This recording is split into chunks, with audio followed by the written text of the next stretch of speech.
It's that time.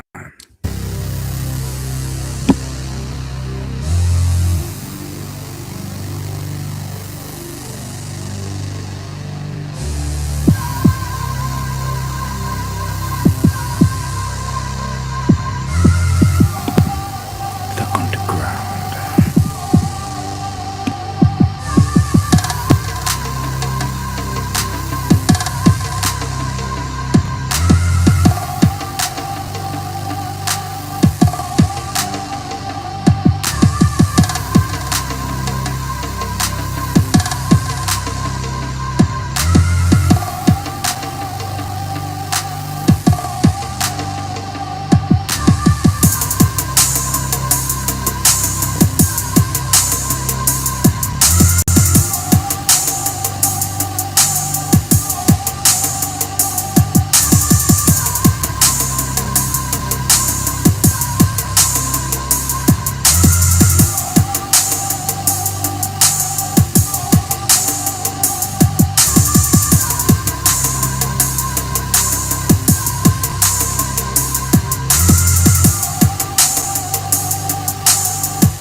Let's go!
Back for another one.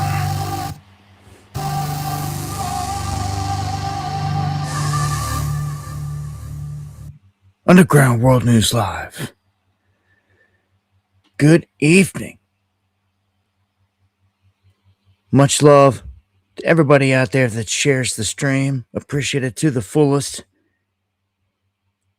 Thank you for joining for another one. We got a lot lined up for this one, plenty to go over, a lot of main stories here, a bunch going on over the weekend.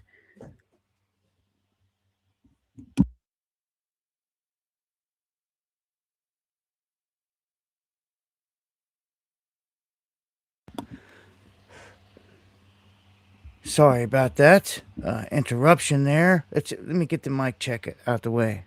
One thing I didn't do. All right, thank you, Bitcoin. To make sure, real quick, MC Dirty, much love. Thank you, Steve. Thank you, Steely, for the super chats right at the gate. Looks like I had a lag there on the chat.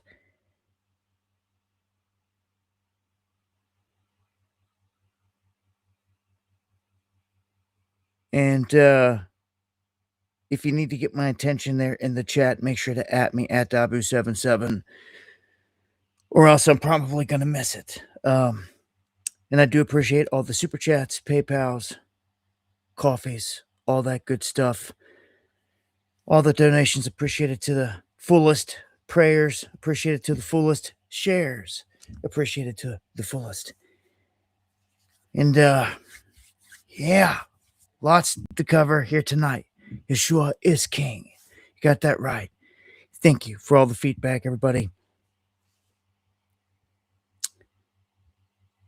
And thank you, Cash Heart, for all the love, all the shows that you've come through. I can't thank you enough. Again, thank you for the coffees and the relentless support. Much love. Hope all you guys are doing good. If you're traveling out there, be safe.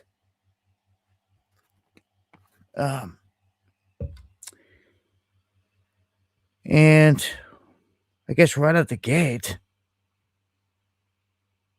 I don't know. So it's pretty bad. I look over and somebody's just sitting there talking smack right at the gate. So hammer on them.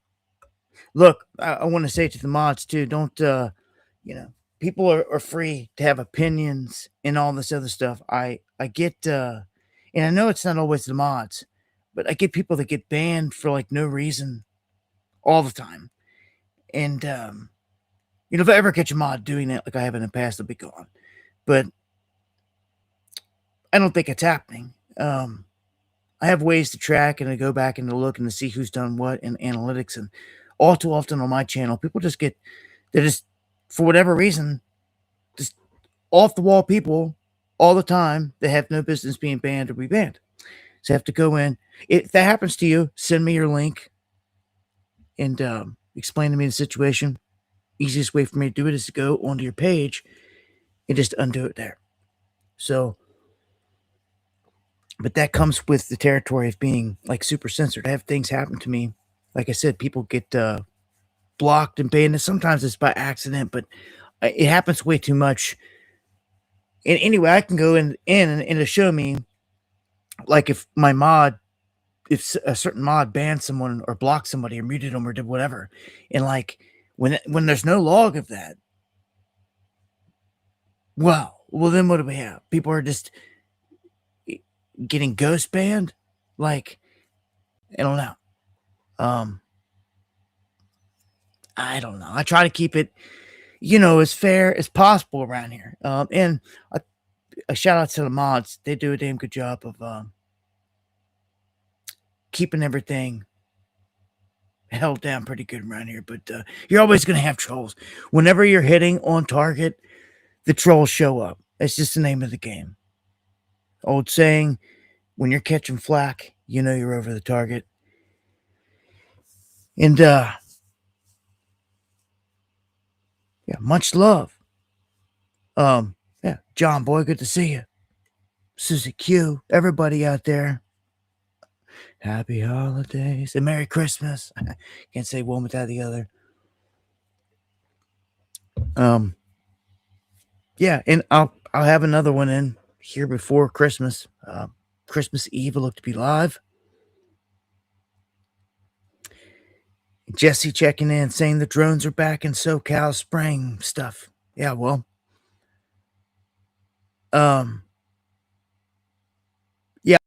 I've been seeing a lot. It makes me sick. I traveled to some areas to the north here recently, and it made me sick. Just looking at the sky, what should have been an all blue sky was a chem sky, what I call chemtrail sky. I'll make a song about that. Chemtrail skies. Because I mean, that's what they are. They're chemi. They're not normal clouds. They're the chemtrails that flatten out, and you know what I'm talking about. You've all seen them. Um,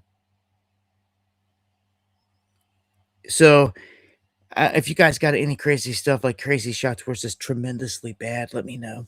Email me, dabu7yahoo.com. Tag me. Make sure that you're following over on X as well. I kick out a lot of stuff there, heavily censored over there as well. um, nothing I'll ever be able to do about that. You can always go start a whole fresh everything and a whole fresh name and do it. It's not like I'm me. It is what it is, and like, you know, it's what it is.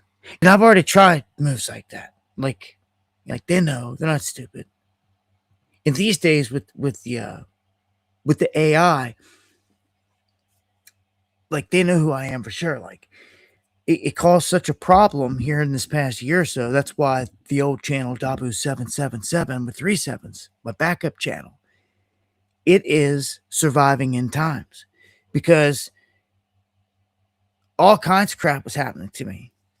And on the back end, they came to me and they were like, like you got to do, like they wouldn't tell me first off what was happening, like why I was going through what I was going through. It all started with demonetization and all this stuff. And they wouldn't tell me. They would never tell me. They were like, you can do this, edit your channel, and you can try back in 90 days, blah, blah, blah, all that crap. But there was never a reason. And then finally, what seemed like a human finally responded in an email and was like, look, the system is like flagging your 777 account for your main channel. And like, well, it's all mine. Just can't you tell it? It's all mine. And like, duh. And like, and they could not do that. They could not do that. Easiest way was I had to end up erasing every freaking video off that channel, and I changed the name. And when the name change happened, they were like, that worked. And I'm like, what? Oh, man.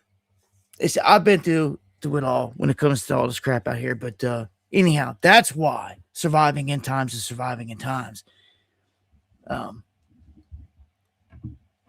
Which I don't use as much lately. But yeah, much love, Q City in the house. Much love, everybody. All right, get this thing going.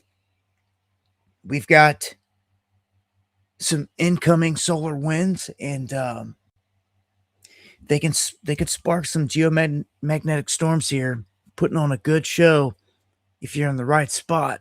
You can see in the image on the screen, man. If you see them like this, man, you're if you're seeing them like that, let me know, man. Like for real, like where are you at? I'm supposing pretty far north. If so, but yeah, man. Amazing shots. I love to see. And heads up for the folks in the Midwest here in the United States. We've got what they call a sudden swarm of 7 new Madrid quakes near southern Missouri. Now, I watched the maps like daily. And I went over after I seen this and was like, on day one, I was like, hold on a second, what do we got here? And I saw a few other ones pop off. But what I've noticed is these quakes, they're hitting off key. And if you don't know what I mean by that is, Let me zoom in here. I didn't think it was going to do that. Yeah, I didn't think it was going to open up that map like that. 1 second. Just have to point it out. Let's go back. All right. So right here, this is a very unique spot. A very unique spot, just all in all. This is New Madrid. Probably heard of it. This area is responsible for generating some of the biggest quakes in this region in history. 1811, right around that range, there was a series of big ones. And like a big one or two struck, and then like it was a few months later into the next year, and another big one struck. That's how this fault line can respond. If it gets hit, it can hit weird. It hits different. It shows when you go back and you do the research on it. It hits different than other quakes you're used to seeing out there. For one, when it hit, it made the whole river flow backwards, and it morphed the geology in the area. It carved out a huge lake basin that wasn't there before, that's there now. And this loop right up here, it always reminds me of a keyhole. That's why I've always called it the keyhole, the New Madrid keyhole. And it's always been really special to me because when you look at it laid out here, this circle part is like a land island. You're not going to find this hardly anywhere ever. An example just like this. Here's the weird part about it. This over here is Kentucky coming all the way down. And then above it here, we've got Missouri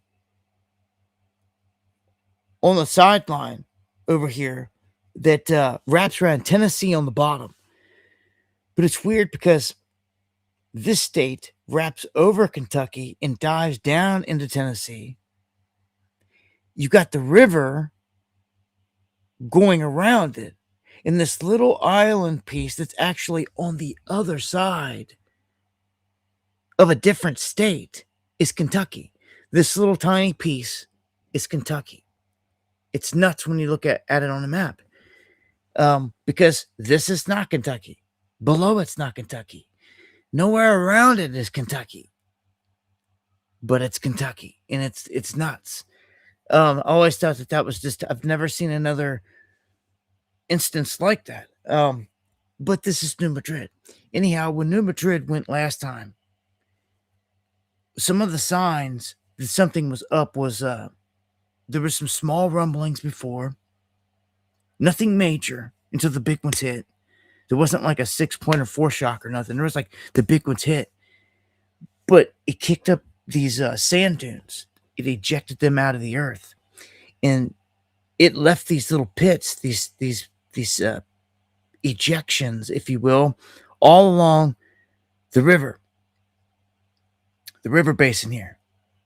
After it happened, shook bells up in Boston, and again, it made the river flow backwards. There's stories from guys that were working on the river, talked about how crazy it was, and just imagine today if that happened. Every single bridge you ever have heard about would fall. It would be like an unzipping. It would be nuts. It would be a crazy, crazy, crazy event. So many bridges would go down, especially with this fragile infrastructure. It would be quite a sight. It would be catastrophic. It alone would cripple this country, just like out in California. The big one hits out there. Same thing. Economically, it's going to devastate this country.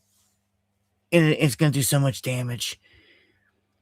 Like, these quakes hit back a long time ago, man, but and thank you, Sim, for the coffee. These to the west are a little odd, though. We're used to seeing them literally right around New Madrid. There's a series of fault lines that string out or spider web out kind of out in a couple different directions here. Um, Up in through toward Illinois, down here into Missouri, and the river itself plays key into that. Um, a lot of times you'll see the quakes hitting right on that river.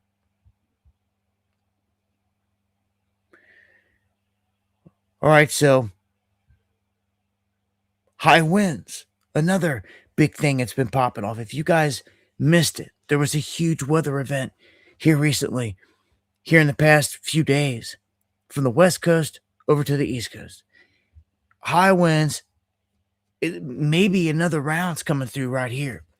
Um, Check us out. Strong winds swept across the west. They hit out here, and we felt gusts up to 50 mile an hour. When you get up to 50 plus, it's no joke. You can start launching projectiles that can kill someone, be really dangerous, and it can do things like this. It can knock trains over. Of course, they were talking way higher here, 3 times higher. You know, almost. This BNSF railway train carrying dozens of double stacked freight trains. And that was a problem too. It was double stacked. Um, it got blown over. The winds hit 144 miles an hour. Told you about this, man. But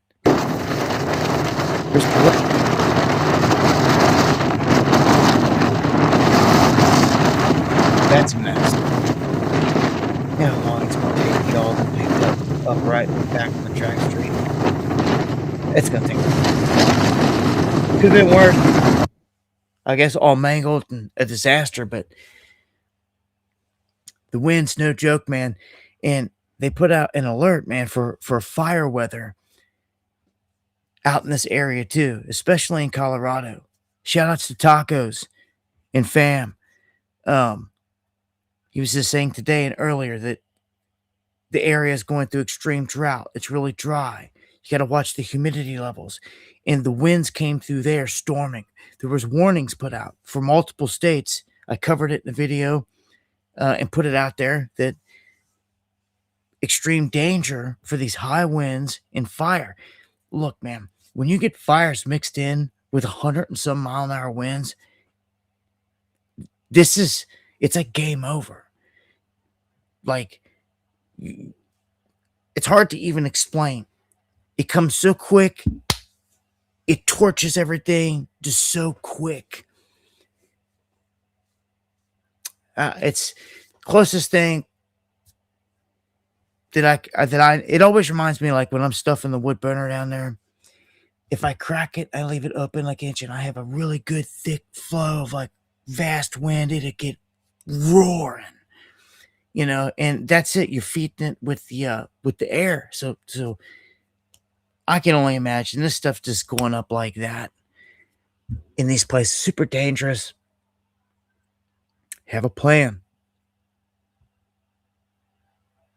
We've got an atmospheric river about to pound the West Coast here, raising cyclone concerns here ahead of Christmas. So I guess they got pounded with a lot of water beforehand.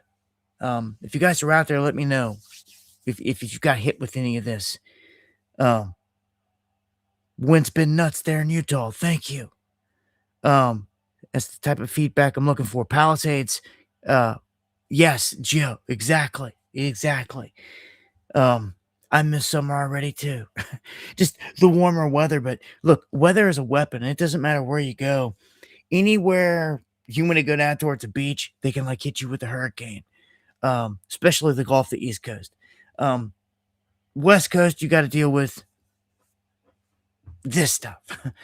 This atmospheric river coming in, pounding the area. And I reported on a ton of flooding happening up there. Just many different cities and towns getting flooded out. So it looks like it's not over. They're saying this bomb cyclone is going to develop off the coast of California on Christmas Eve, and it's going to bring severe windstorms again. So heads up, man. Oh my gosh, the rainfall there is going to be 5 to 8 inches possible through Thursday. Cities like Sacramento, Los Angeles, San Francisco could see a month's worth of rainfall in this upcoming week. Mountain snowfall is also possible across the Cascades and Sierra Nevada. Wow. Wow. I mean, that's going to be a lot. Now, let me remind you, if this is happening now, there's one key thing that will set off the big one, the big earthquake, not the Pacific one, Cascadia, but I'm talking the San Andreas, lower Southern California, mid Central California earthquake. And that is water weight stacked up around the Salton Sea. If you've got this much flood water hitting, this is something I've been watching throughout the past few years because they released a study that said they know they have evidence, they have proof now, data, hard data, evidence that shows there's a correlation. Something that happened almost every single time there was a big earthquake throughout history, there was something else that happened. There was massive amounts of water, flood water, sitting in this area. So for every 9 out of 10 earthquakes, Salton Sea's right down here. And this is where these faults kind of dead end down into and break until you pick up and you go down here and you hit Baja. But the Salton Sea, it's flooded out before. And you've got all of these fault lines that web through this area. And it's just something I watch, man. If you see it loaded, this specific area, look, it's Palm Desert. So I don't know if it was last year or the year before. I was watching this area. There was a lot of in the spring. There was a lot of melt off from heavy snowpack and some rain, and there was a lot of flooding down here, and it was of concern. So anytime you hear of this area being like record amounts, that's when I would watch out. That's when it's screaming at you that it's due to pop. So I try to look for the hard data, the big things that like stick, that are solid. And when you've got history repeating itself over and over and over, showing that water weight sitting in this area has been enough to trigger the fault, well, I keep that one in the back of your mind.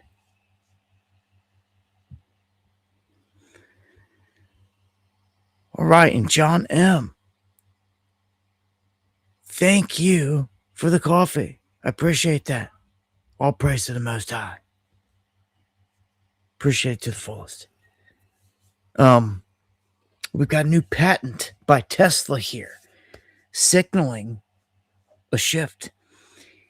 And of course, it's going to be rolled out in all Teslas, so people would take advantage of it there. But then it'll be an option.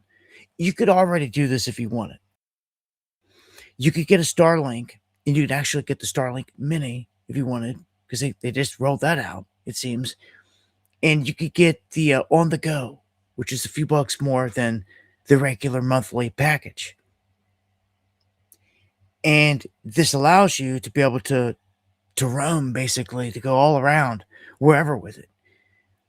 I guess with the basic normal version for like the house, you have a dedicated spot where you set it up, and like that's how that works. But T-Mobile also kind of contracted with Starlink, if you don't know, and they're offering a service through the satellite stuff. So T-Mobile, regardless, I've gone through them in the past. I've gone through like every provider once or twice and been fed up with all of them for one reason or another.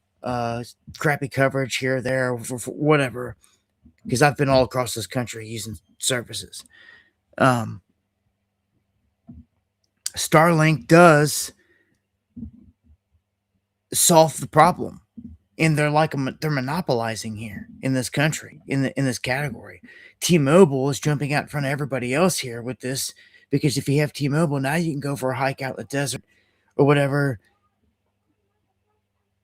You can be wherever, and Starlink's going to be there for you. You can be out in the middle of the ocean, anywhere, Himalayas, and Starlink is going to work for you in almost all those spots. Um, Out in the middle of the Appalachian Mountains, where I'm coming to you from right now. It just amazes me how some people out there still think that there's no satellites up there, and this and that. When there obviously is, there's a layer up there where satellites can float around and all that. It's rather obvious. You wouldn't be hearing me if not. I think that this is going to be key going forward for emergency purposes, though. It's already proven. When hurricanes hit and big storms have hit, I forget where it was. Forget where it was this past summer. It was quite a few places. Oh, one was in Mexico, Acapulco down there. When it got hit and ravaged, they had no communications whatsoever, and people showed up with a few Starlink satellites, and they were able to get communications out to the rest of the world. You know, everyone was able to share it, use it, try to get out the family, and just let the rest of the world know we need help. We need this. We need anything that you can help send. And the world responded. You know, without it, you're in the dark. It's a game changer, regardless. It's something to think about, for real. Especially for someone that's going to be in a lot of places that has bad reception or something like that, and you're going to need it. Just saying, man. So he's going to incorporate this into the roof of his new vehicles. That's what the patent is showing. So you basically have an integrated Starlink dish in the moonroof or roof of the Tesla. I could see that getting incorporated into a lot too. But then along with the technology, there's no other way around it. Comes the physical ailments. What does it do to your health and all this other stuff? Just 5G, 6G, all this stuff is frying you like a microwave inside the freaking Tesla. Like you need to know these things. And maybe someone should just do an experiment. Anybody got a radiation detector? We'll just go take a couple of these new vehicles for a test drive and run a couple tests on the drive. Yep. Oh yeah. There's a good one right there. I bet you find crazy readings. I don't even know if there's ever been one done in one of these Teslas. Like what the rad output is. I've never seen one. Like, dude, it'd be a huge video. I'm telling you, it'd be something people want to know. I'm telling you. I'm telling you, if there's bad results from a test like that, it's going to go viral, and it'll be like the death blow to all these vehicles. Who wants to be in one of these electrical, frying pans, so to speak? It's just zapping you in microwaves. It's hard for me to imagine that they're not an all electrical vehicle. Just the energy aura, the bubble, everything that's going on with it, the way it works. I don't like them at all. Anyhow, I like some of the technologies. Don't get it twisted, but I like my gas-powered vehicles, man. And the option. I'll never want to be stuck in a golf cart like type vehicle or gas-powered that has an engine that shuts off. Can't stand them either. I'm always laughing at the light when it turns green. I'm gone, and like all the traffic sitting back there still, and I'm like 2 blocks ahead of them because they're waiting on all the vehicles to start up. No, it's like, man, I can't. Oh, hold on. Oh, no, I got an update coming up here that kind of relates to that. We keep pushing though. Make my way to it here.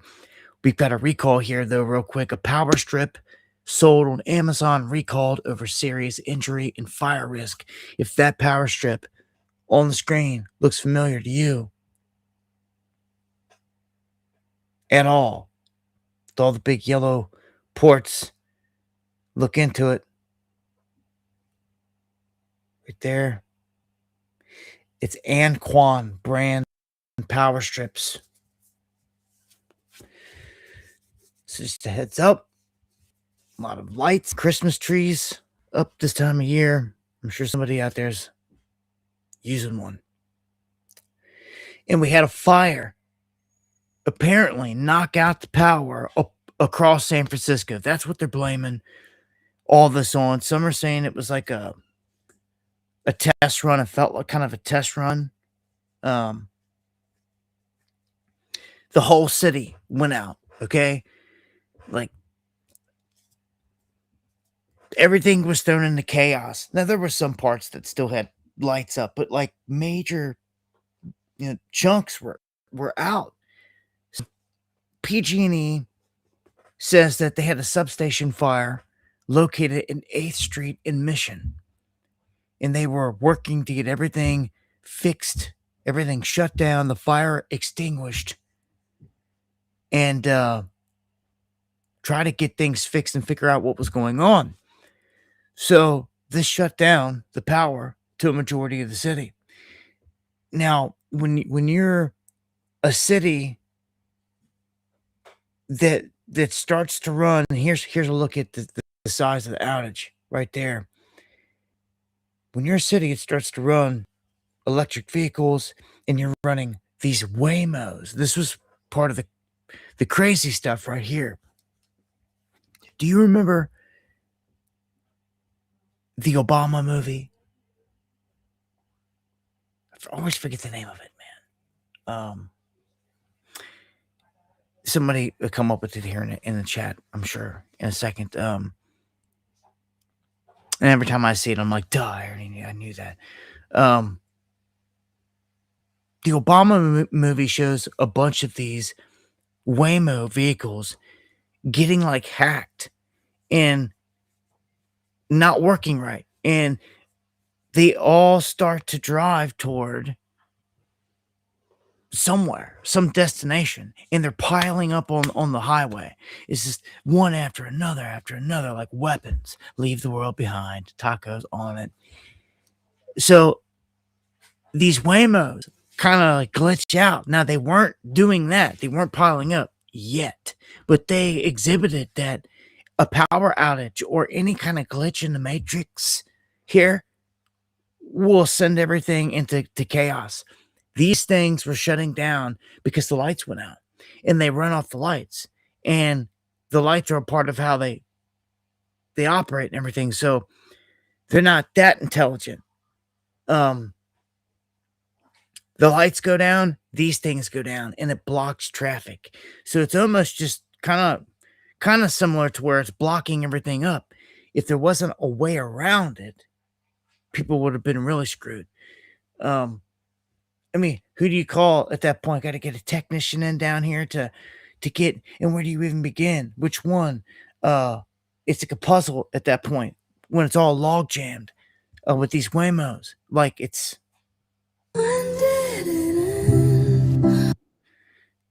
right here. These are all Waymos. Look, you see them right there? People were getting around them, but barely. See, they're going around like they're everywhere here. There's more than half a dozen right there in that one intersection. And I've seen other clips. I put out a video. They had some different clips as well.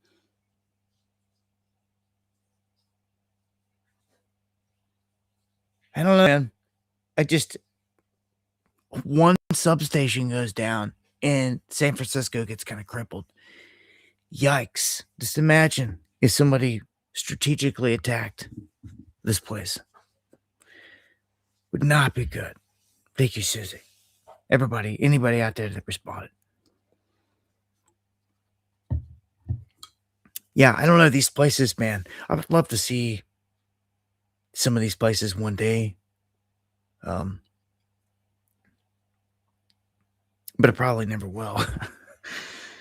Just to bay one time to see what it all looks like out there. West Coast. Always dreamed of it my whole life. But as I become an adult, I hated it. First off, if I can't go there with my weapon and be armed, I got a problem with it. And I'm just like stubborn with it when it comes to that.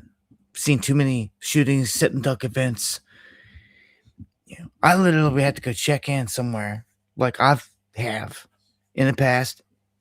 If I know that, like, yeah, you're only one man, one man, doesn't matter how many guns you have. Like, you got to know the surroundings in the city, and like, I, you got to respect that.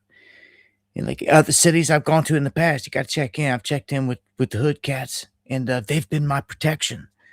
So if I can't go there, like I had to drive all the way through Illinois to get up to Minneapolis and all that stuff up there. And when I went up went up, met Frank Nitti and all them, they was my protection because same thing. I couldn't ride to the state with peace, Illinois, which I can't stand. I used to have to go all the way around Illinois, man. Make my trips super long because it would not, it would not respect my right to carry. Um, Anyhow, on to the next.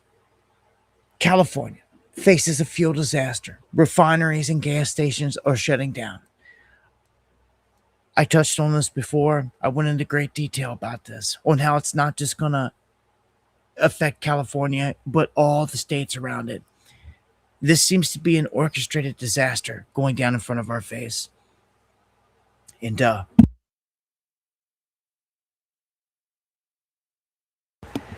prices in California are like higher than anywhere else you're going to see. I'm just want to say, in like the freaking world.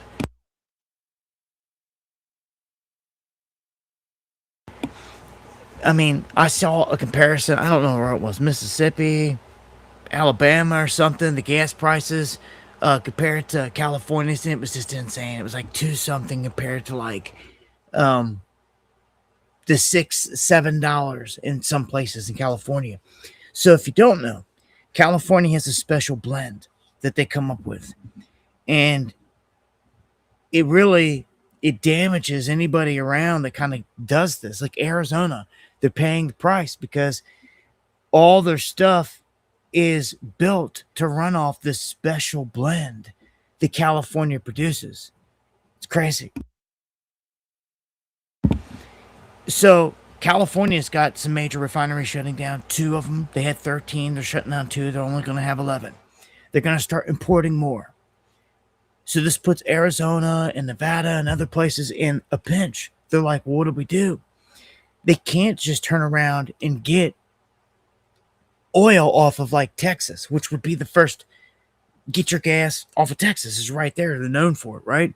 Well, they made the mistake. It seems to me, you put all your eggs in one basket, like Arizona's situation, which sucks.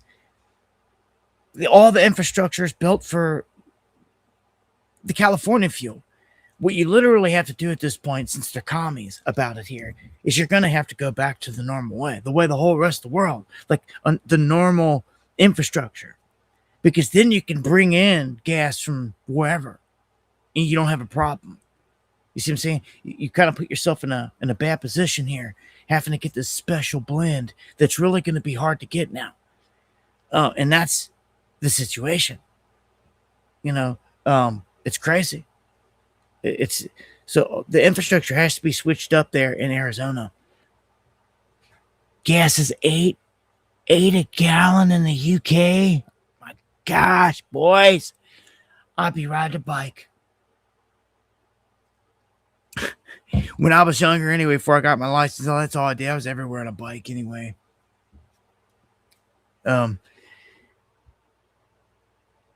But that's nuts. Yeah, nothing's cheap. It's only going to get more expensive. These politicians have sold us out.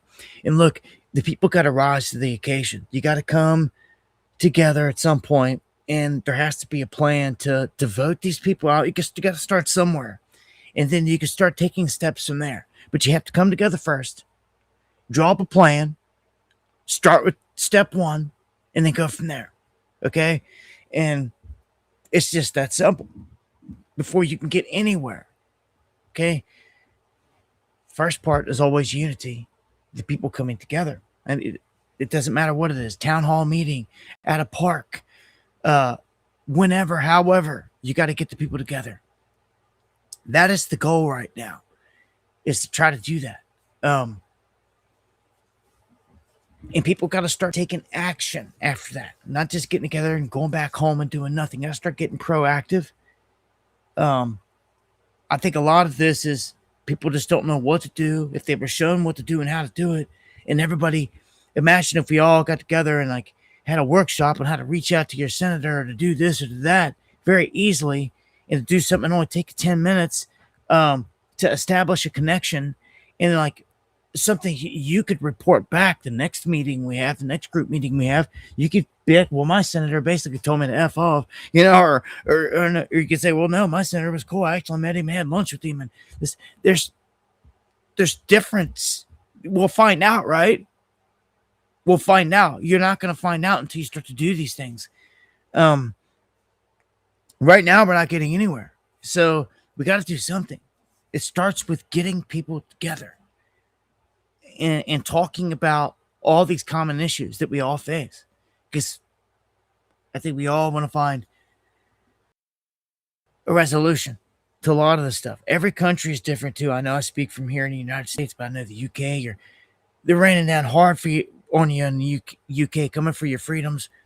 More tyrannical than I've ever seen, I have to say.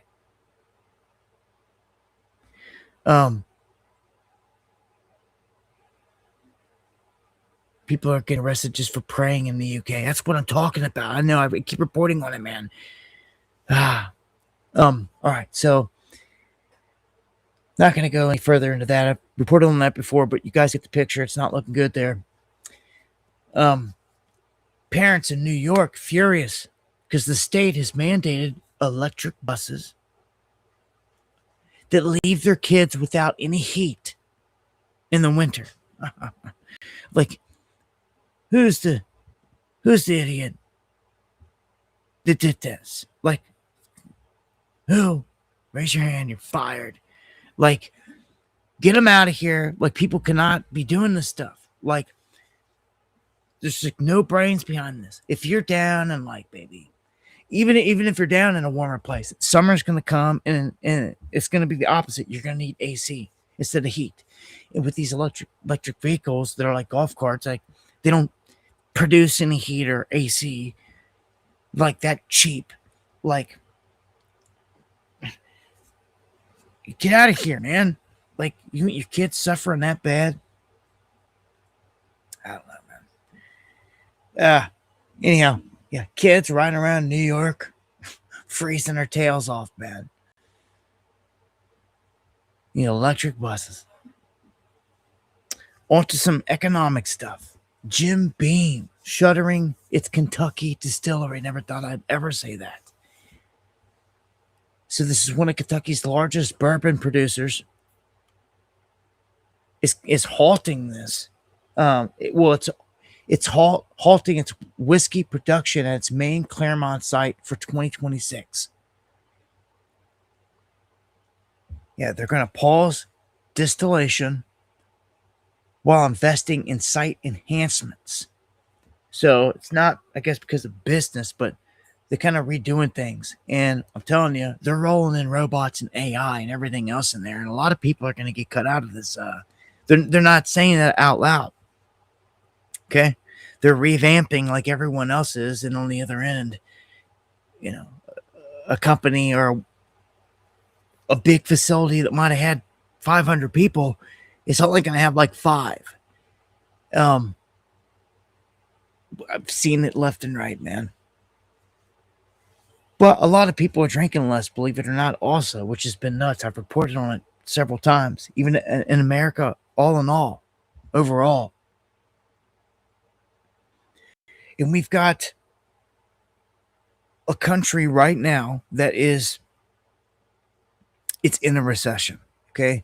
If you missed it, I put out a video and it's Ray Dalio warning that he says it pretty clearly. A recession is when we have two back-to-back quarters in the negative and this and that. He goes, but he flat out says, and I put a video out on this emphasizing this so you could hear it from the horse's mouth. He says there is a global monetary reset happening, underway. It's an implosion. He goes on to say that the world order is changing. He says all this crazy crap real quick, basically emphasizing that, look, a reset's going down and like the whole monetary system's breaking down. That's what's happening. He in so many ways says this is what we have to do. He's saying like we have to do it because the way everything is going right now doesn't work anymore. The system's broken.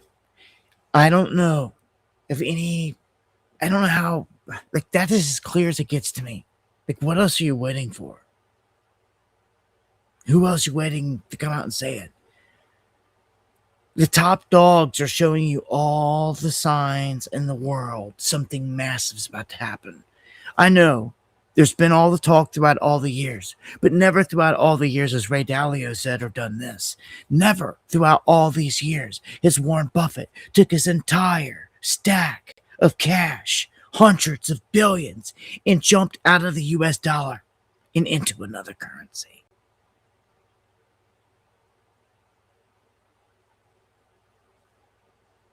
I don't know what you're waiting for. Any moment now. So let's look at this. We're in a recession. Now, what's crazy is the United States is multiple states, and when you look at it on a state level, you will find that many states are in a recession. This may shock you, but let's take a look. Okay. I'm just going to rip them off real quick, right on down through the list here, starting with those that are in a recession. And these are not in any particular order. You can see on the screen here the share of US GDP that they represent on the right. But in a recession, which is also high risk right now, is Georgia, Montana, Wyoming, Michigan, Massachusetts, Mississippi, Minnesota, Kansas, Rhode Island, Delaware, Washington, Illinois, West Virginia, New Hampshire, Maryland, Virginia, South Dakota, Connecticut, Oregon, Iowa, New Jersey, Maine, and DC.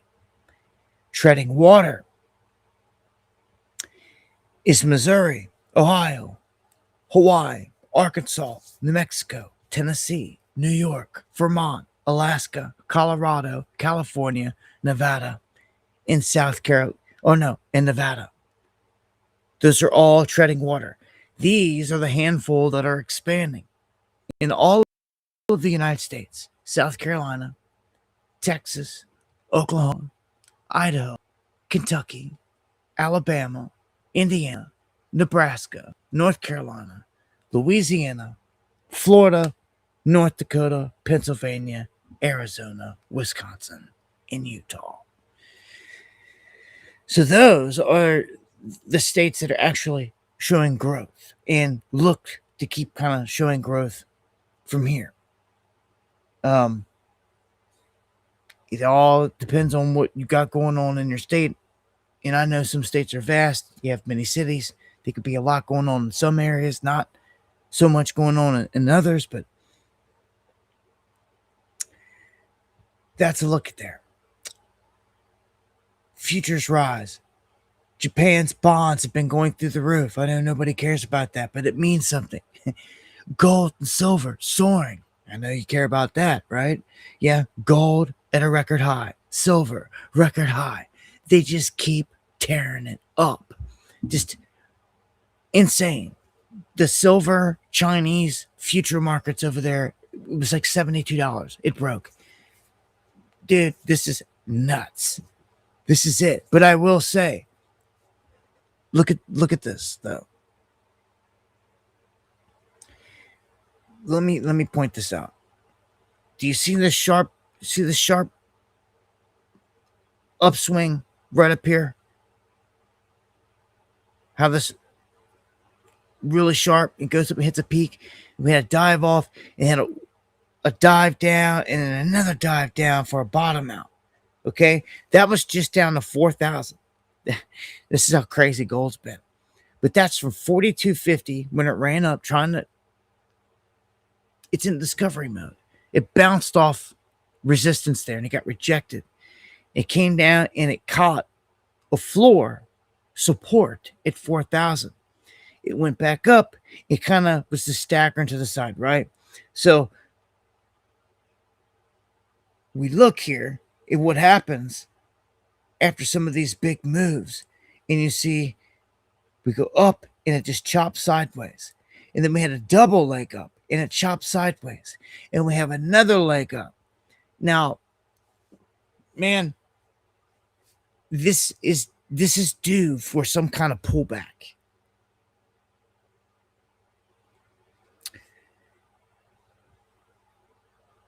It's due for some kind of pullback. Okay. You see this peak? Look how far it pulled back here. Okay. This is the kind of pullback I'm looking for. Right here. Right there. Right? I'm looking for a decent little pullback. Even though what happens after this peak, the peak right here? A pullback. Okay.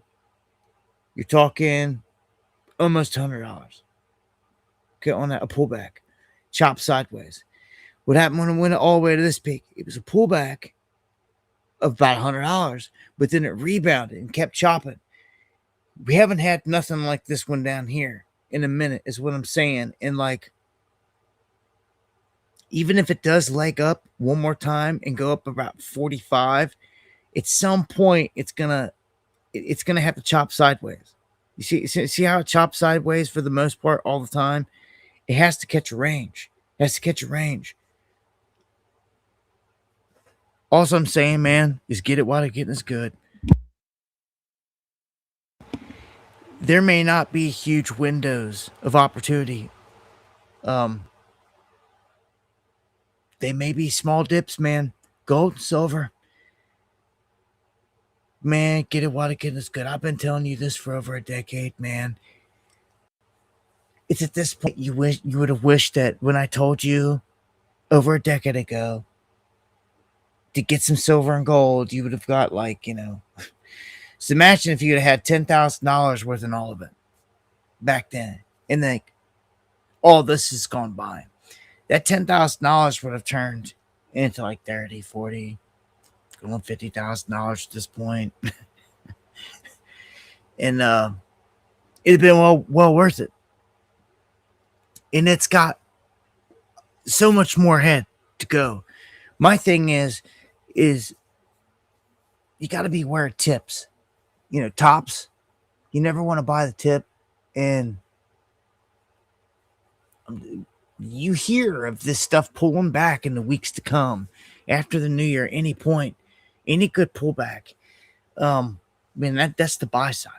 If you're going to buy Christmas or for New Year, whatever, hold on to your money, set it to the side right now. Wait, don't rush out and just go buying the tip. That's what you never do, because there will be some kind of pullback. Okay, I would say silver is the scariest one right here because it seems like it's ready to butt. It's already broke out the stable. It's the one that seems like it could just run up and hit 100. And that's a huge gap. I mean, this thing's covering ground. But look at the chart. Look how silver has followed gold as it always does. Not to a T, but it flows with it. And you can see it flows with everything. Even though it had a surge right here. It like broke correlation and jumped ahead here recently. It's still, when gold fell off, it fell with it, and it's pretty tight rhythm with it. They're right there together still right now, off the charts. So silver and gold, man. Um, what's happening with silver is the game is up.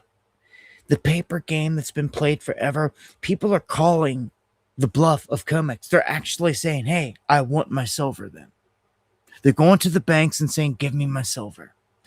And when the banks cannot cough up the silver, it causes a huge problem. People have to go and sell other assets or sell to be able to cover those losses or to cover what people want, because the banks aren't holding it. The banks don't operate that way. The banks are a scam and always have been. To be able to take, your 1 ounce and lend it out to like 10 different people, knowing that they don't have it in the vault, that's criminal. It should never even be allowed. Yet that's what they do, and they're allowed to operate that way. Anyhow, when you get called out on that, it's never pretty. It's never going to end well. And that's what's happening. It's the beginning of it. And either they get this in check or the thing takes off running hard.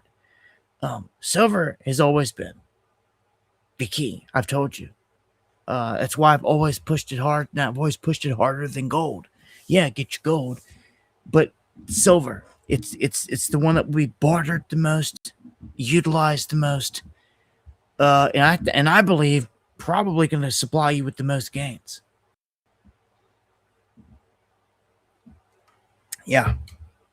So, and just imagine this. This is where I see this. When gold hits it, it's how I see this really playing out, and it really being this way. By the time gold gets, let's just give it 2030, gold hits between $20,000 and $25,000. I could see gold hitting $1,000 or silver hitting $1,000. That means you can over 10x your money. More than that right now, way more than that. That's just from $100 from what's still ahead. Yeah, I see that big of an explosion happening in this realm. And again, the caveat is government confiscation. And brings me to the top of the hour. I'll do a couple more bits on the economy. We're going to shift gears into the political and the crazier stuff here. Much love to everybody out there. Anyone just tuning in, make sure to hit subscribe. Emails dabu7@yahoo.com if you need to get anything to me. And I do appreciate all super chats, coffees, PayPals, anyone that shares the stream. All appreciated to the fullest. If you've ever been wondering exactly what the global economy looks like, who spends the most money, what's the biggest? Do we got the biggest? China's got the biggest. Who? Well, there you go. We do. China's right behind us. And we largely depend on each other. That's why if one goes down, the other's going to be hurt. There's no other way around it. Cold War type thing, real war type thing would just never be good for either side, because it just would not be. They're so woven in together that it's just kind of comical to say that they're going to break away one day and not do any business because they depend on each other so much. Even the tariffs, it showed. China was hurting right out the gate. And Americans are paying out the wazoo for everything. I don't understand. People are not protesting in the streets. There was a story I just heard about a woman that ordered a Barbie or something crazy. That was nowhere near hundreds of dollars from Canada, and from the tariff bill It was like $800. Like shocking. Like shocking. Like I couldn't even find the math to like justify it. Like how is it even possible? Like um these tariffs are catching people by surprise, and it's not until they go in and make a purchase or an order of something out of the country, and then they get the bill that they realize what's going on. So we're paying for the tariffs. You are. Trump announces a $1.3 billion sale of gold cards since December 10th. So if you don't know, he's put out this stupid gold card with his picture on it. And he's basically saying, oh, if you got money out there, if you want to come to the United States and you don't have a green card, you can buy a gold card for $1 million. And Mr. Big Shot here, slanging off these gold cards, and he's made 1.3 billion selling them.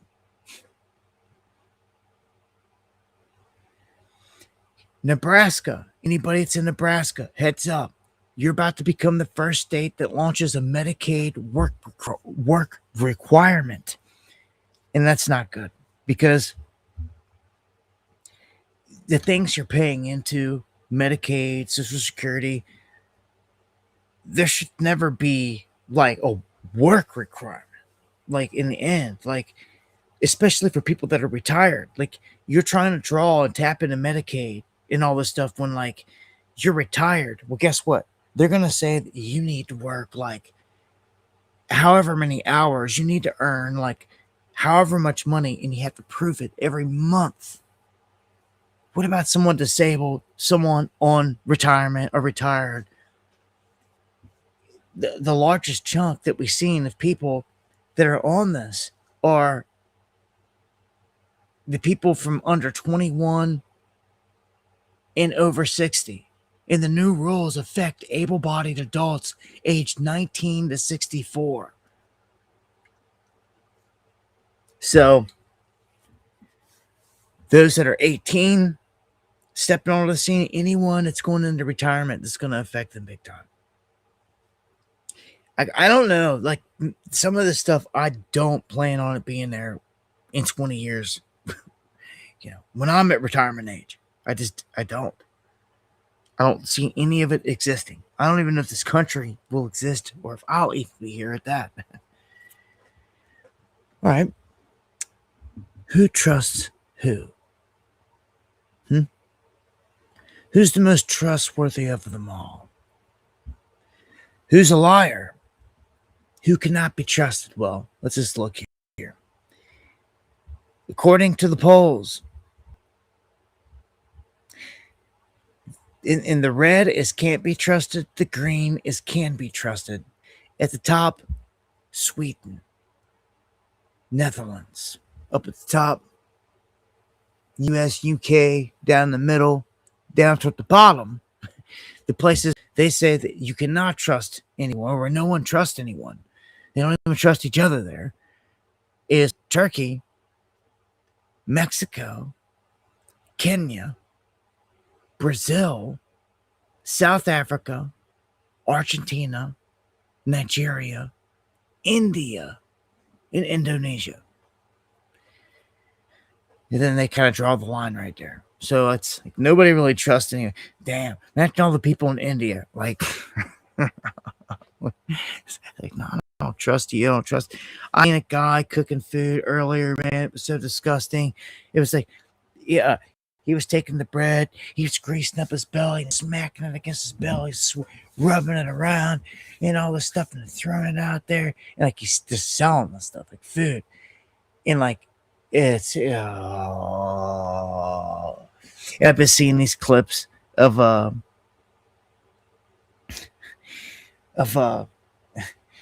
these cookies. The ladies be sitting there and they be biting these cookies and they flip it over and they see that it says made in India. Then all of a sudden you see all the clips of like them making the food in the streets of India with rats running through it and all this other crap. And it's just, it's bad. It's just bad. It's like super bad. in some of these places, man. Horrific. But I mean, that's slum. That's third world, man. That's a lot of what these areas are. You need to be thankful for what you have, where you're at, man.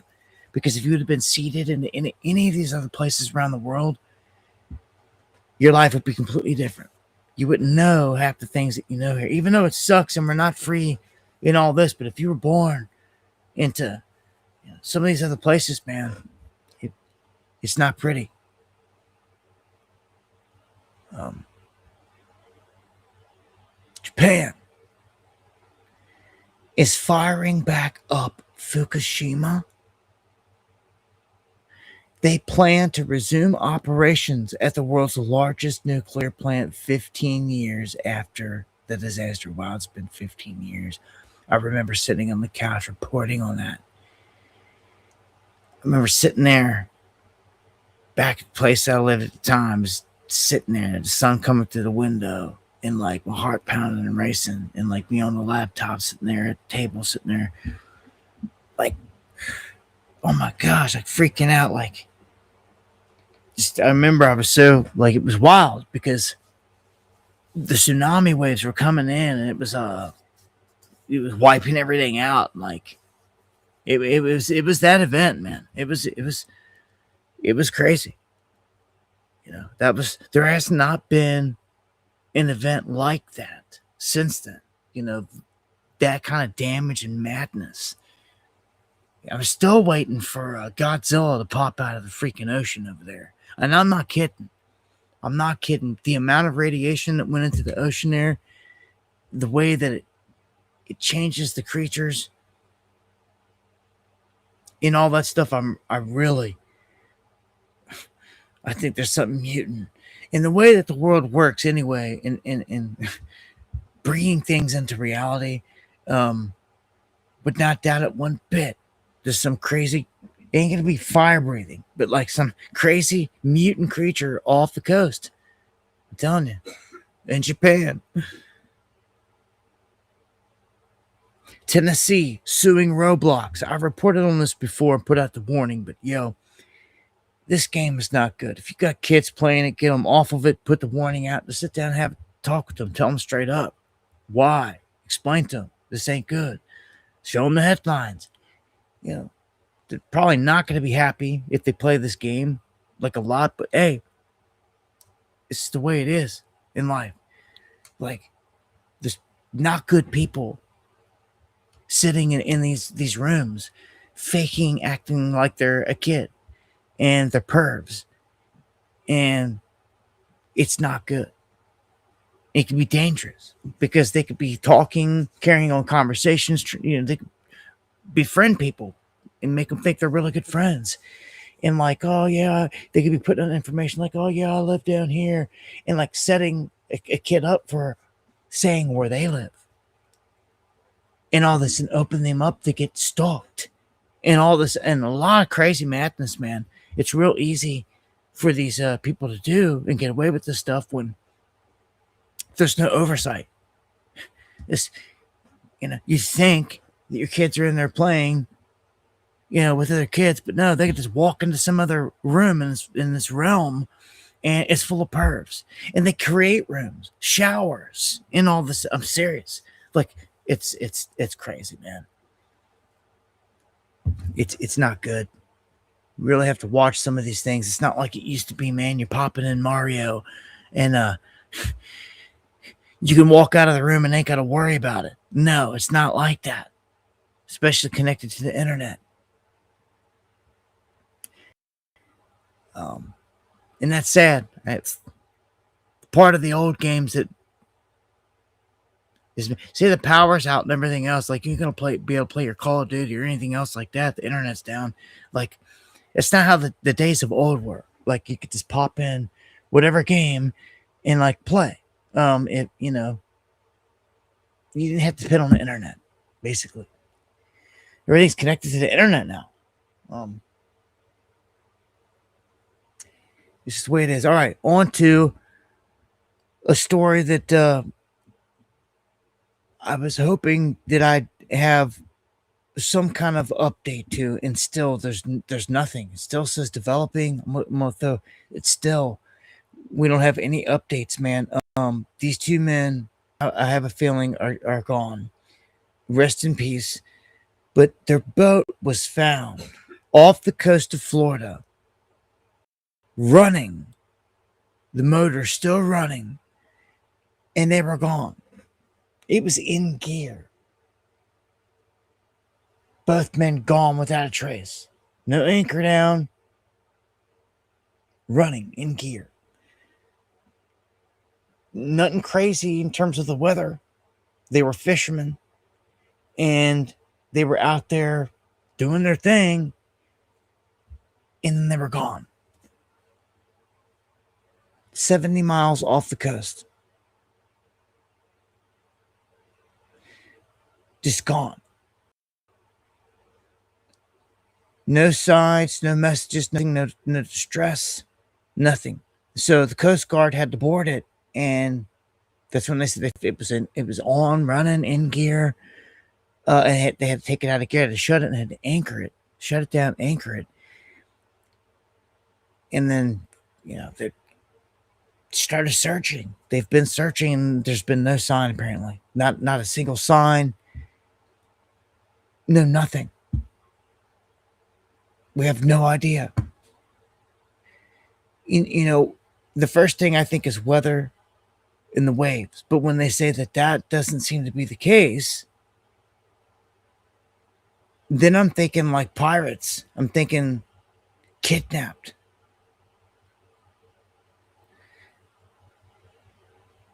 Is what I'm thinking.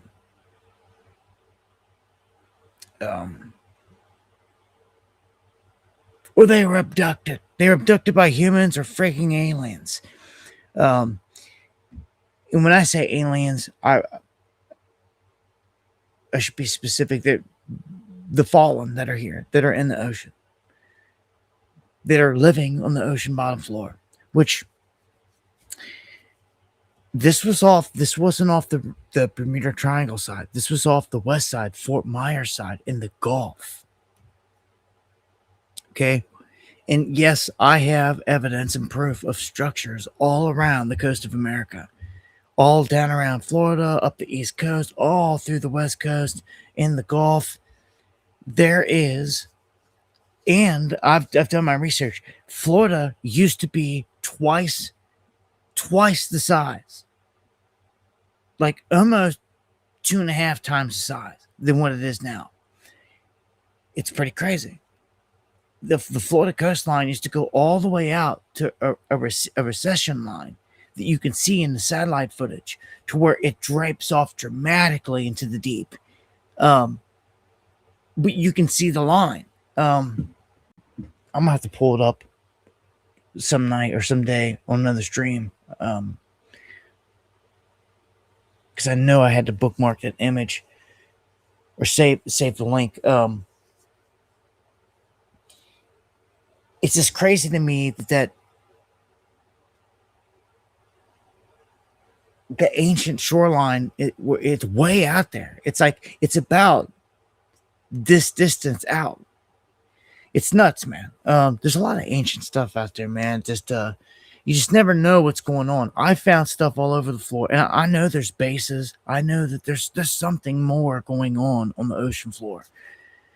Now, what have I also reported on here in the past year, several times, all around these waters, specifically from not only Florida but around Cuba and all the way up around in these waters, underwater UAPs that are lit up, lights, yellow, green, orange, white. They're not flashing, they're solid, and they're literally going underneath the boats. We've seen many different video clips, and none of them, no one's ever figured out what they are. They never surface. They never make any kind of other move, like to engage with anything. They're just there. Bright light, can't hear nothing. It's not really moving the water or anything. It's just kind of slowly moving through the water, lit up, right underneath the boats. That is disturbing to me. But I guess I would rather it be lit up and I know that I can see it than not. Imagine the things are just all over the place in the water. And imagine they're out there all the time, you have no idea. And finally they kick on the lights and like, hey, looky here. Just strolling along. I don't know, man. I don't have a good feeling about this one. R.I.P., gentlemen. I don't think this one, no way in my mind that they find them alive floating on a piece of driftwood. They would already found them. It's unfortunate.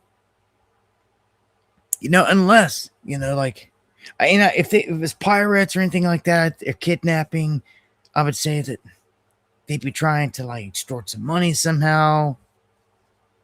I don't know. I'll update if I hear of anything. But I've got another one here. HBO star James Ransone, dead at 46. They're saying that he died by suicide.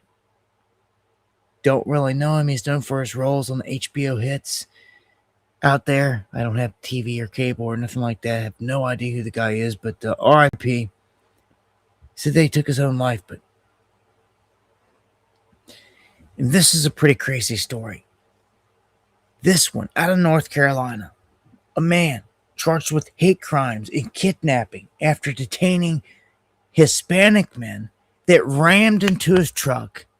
They tried to flee, and he stopped them. And here's what gets crazy. The police say they make up this huge, wild story saying that he came out with a gun. He pistol whipped these guys, was beating them, threatening their lives as being racial and racist to them and all this stuff. And really, all the eyewitnesses said that no, he was a hero. And guess what? None of them seen him with a gun. And this is pathetic. When the cops try to do something like this, they charge this guy with assault inflicting serious injuries. Okay, this is the guy that got hit. He got hit by these fools to begin with. He gets assault and battery, 2 counts of assault by pointing a gun. Assault by pointing a gun? I've never heard of such a thing in my life. 2 counts of kidnapping because he told him to stay on the ground and not flee. 2 counts of communicating threats. 2 counts of ethnic intimidation, which has a hate crime enhancement. Man, they were giving it to this guy. And going armed to the terror of the people. What? You're just making stuff up now. Surveillance footage shows a black car losing control by driving through the grass and slamming into a white truck. Emma Larson, who said she was a passenger in Herbert's truck here, said that they were leaving the bar called Smash Masters, described serious injuries from the crash, including bruising and 7 stitches to her mouth and face. So she was hurt. The crash knocked us out. I woke up and there was blood all over.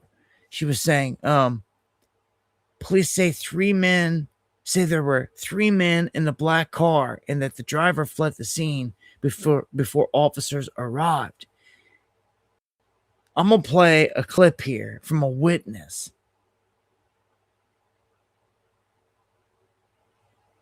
And see, this is what I'd be looking for. We need officers or investigators that go behind the police and keep them honest, if you ask me. And do investigations and in interviews and hold them accountable. Keep them on the up and up. Police responded to this crash by the intersection of MacTodd Road and West Gannon Avenue. Berlin police responded to this crash by the intersection of MacTodd Road and West Gannon Avenue early Sunday morning. You can see the black car is driving on the grass, loses control, and slams into the white truck. Emma Lawson says she was sitting in the passenger seat in that truck. She and her friends were leaving the bar, Smash Masters. I woke up and there was blood all over my legs and all over my face. And after that, I don't really know what happened other than hearing that the guys were trying to flee. Police say there were 3 men in that black car, and the driver left the scene before they arrived. Austin Herbert, the driver of the white truck that was hit, is facing several charges, including assault, kidnapping, ethnic intimidation, and the intention to terrorize others with a gun. The owner of Smashmasters, Jessica Thompson, believes these accusations couldn't be further from the truth. When we pulled up, there was a girl on the ground, and Austin was out of the car, instructing the 2 individuals that were there from the other vehicle to stay on the ground and not to leave. He did ask where they came from and who they were. Warrants say Herbert struck the men who were in the black car multiple times in the head, verbally threatened and assaulted them with a handgun, quote, because of their race, color, nationality, or country of origin. Thompson is asking for clarity from the police department because she and several other witnesses say they disagree. We never saw a gun. I never saw him hit them with a gun. The only thing I saw him do was come up to them and take them by the shoulder and tell them to get back on the ground because those individuals were trying to leave the scene. CBS 17 News asked the Zebulon Police Department about the claims of ethnic intimidation, as well as the charge to terrorize others with a gun, but they did not provide any clarity. The police department did tell us the driver of the black car who ran away, Juan Campos, was later found and cited for failing to remain at the scene of an accident and failing to reduce to avoid a crash. We asked if speed or impaired driving was involved. That was also not addressed. Okay. Right there. Hold on a second. Back this whole thing up for me. Okay. You're telling me we got footage of this vehicle ramming into the other here. Where's the rest of the footage? That's the first thing I want to know. Give me the rest of the footage. I want to see all this. What, 20, 30, 40 minutes? I don't care. Like, give me the rest of the footage. Because now we're going to see who's really lying and not. Because, dude, look. Police responded to this crash by the intersection of MacTodd Road and West Gannon Avenue. There. That angle. This. Let me see the rest of the footage. Just let it keep playing. No one needs to say nothing. Just let me watch. I'll see how it unfolded. Clearly. This is it. That's it. It's over. It's over right there. With that footage, it would tell the tale. And I have a funny feeling it's going to go along the lines of backing the witnesses that seem to be felt like were being very honest on the witness statement. They didn't have no reason to lie on anything. It seems the cops trumped up the charges, you could tell, because of how overboard they went with them. All right? So, I don't know. I feel bad for this guy. This guy's just leaving the bar, gets freaking T-boned, hops out to make sure the guys don't leave, and he gets nailed for all this. Because what? The cops rolled up, and there might have been a bad interaction. They didn't like the way he looked, or he talked, or smell of alcohol to people or something. I don't know. But, like, they didn't hit him for no DUI. They didn't hit him for none of that. I don't know. That's a crazy situation. Cops are so crooked, though. I wanted to show you, though. In another situation, we've got 3 dangerous inmates escaping from a Georgia jail. They may be armed. One wanted for murder. You can see their images right there on the screen. If you see any of these individuals in your life, run. I'm going to say run necessarily, but you might want to go the other way. You see any one of these faces pop up on your radar, anytime you see someone that's wanted, they're dangerous because they have to. Just think about it. Anybody that's wanted is in a crazy state of mind, and they could do anything. Grab someone, hold them hostage, which is a highly likely thing, especially if they think they've been spotted where the cops are coming for them. They could take a hostage. Now we've got the janitor at Brown University saying that he warned the campus multiple times that the shooter had been casing the place out. This doesn't set well with me. So now we're coming to find out that this man was on the scene, because you wondered, how did he know? And that was the first thing I said, is like, the only way that this guy got away with this is he had to be an insider. He had to know what was going on. And the reason I said that was because we come to find out that they said that the doors are usually always locked at this highly secure university, but because it was testing and they were coming and going, they kept the doors unlocked, which you had to have been an insider then to know this. You had to have been someone with direct access to the situation to know this. And he is. He was a student, for crying out loud. So we were right in our assessment there. To find out that the freaking janitor witnessed this guy creeping around and that he reported it multiple times. I want to know, who did he report it to? And then I want to know, because he reported it to staff. I want to know who in staff, like where did it go in staff? Apparently it did not get to law enforcement. And if it did, how come they sat on? See, we need to know some things here. See, asking these questions, we would get somewhere. But I don't know. This guy's dead now. Mysteriously they find him dead after he was able to slip away and assassinate the MIT guy. And then he's found mysteriously in some compartment or storage space in New Hampshire. Like, I don't know. Seems like he caught one to the head and they threw him in there, and that's how the story ended.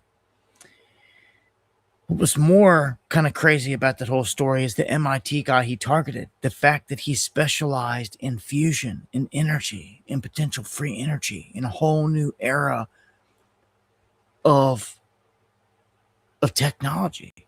That was really interesting.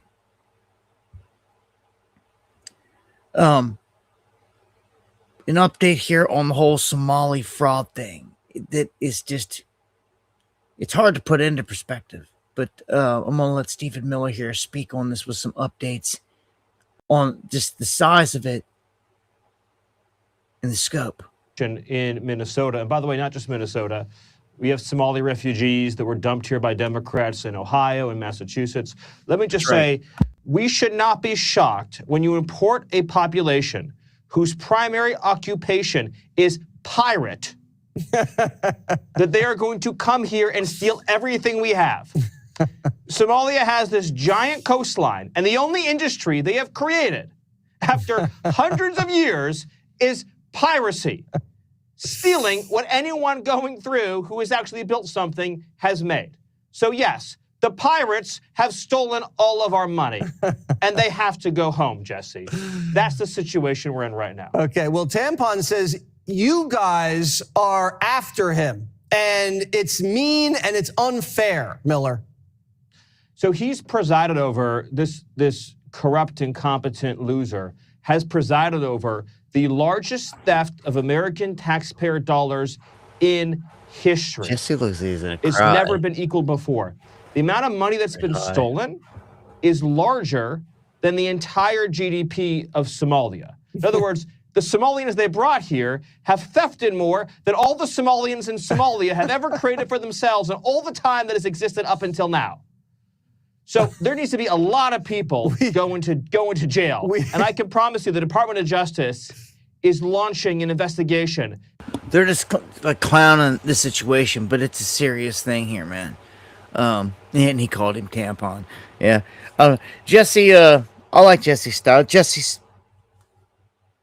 I don't dig a whole lot of mainstream nothing, but I've seen Jesse in the flesh out there in the streets. And at the events and all this stuff over the years of all these different places I've been. I've seen a ton of these characters. A lot of them from all these different channels, from all this stuff. I've met so many, but Jesse was a real, true, polite. The energy was good around him versus the horrific energy that I felt off of so many others. And I've been around Alex Joneses, Geraldo's. I've been around all kinds of characters, man, that all have this like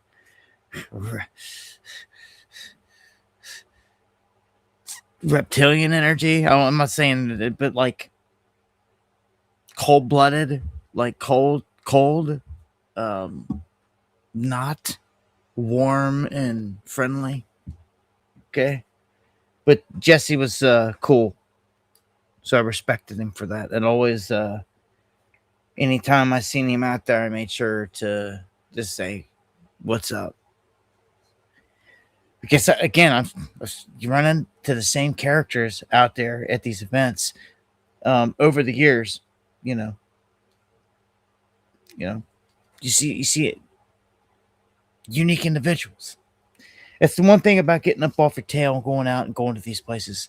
You get to meet some good people, but you get to see a side of life, things that you'd never get to experience. Like, I went to the inauguration 2016, Trump's first term in DC. It was a hell of an experience. All the people I got to meet, see, just the experience itself on the mall, BLM, the bikers, everything that was going down, man. Like,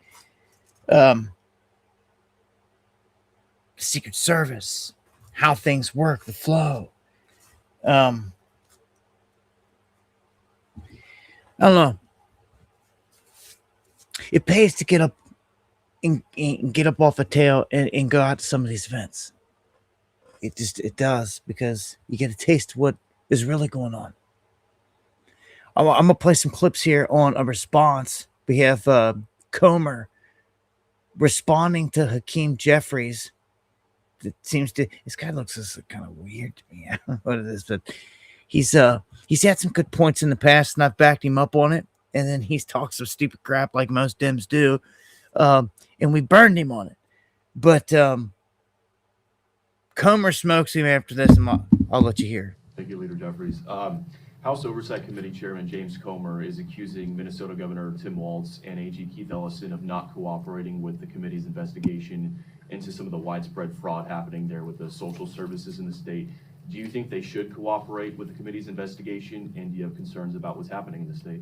James Comer is a joke, an embarrassment, an unserious individual, and a malignant clown. Okay, so that's what he said, and here's Comer's response.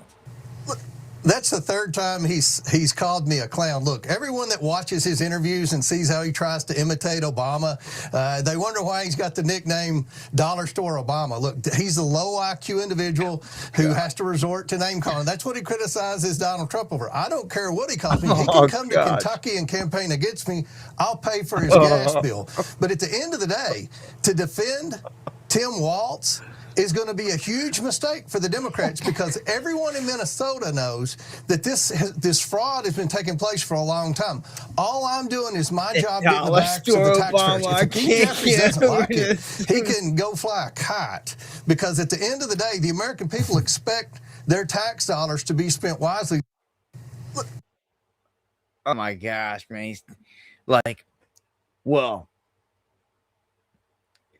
I don't know. But even bigger news.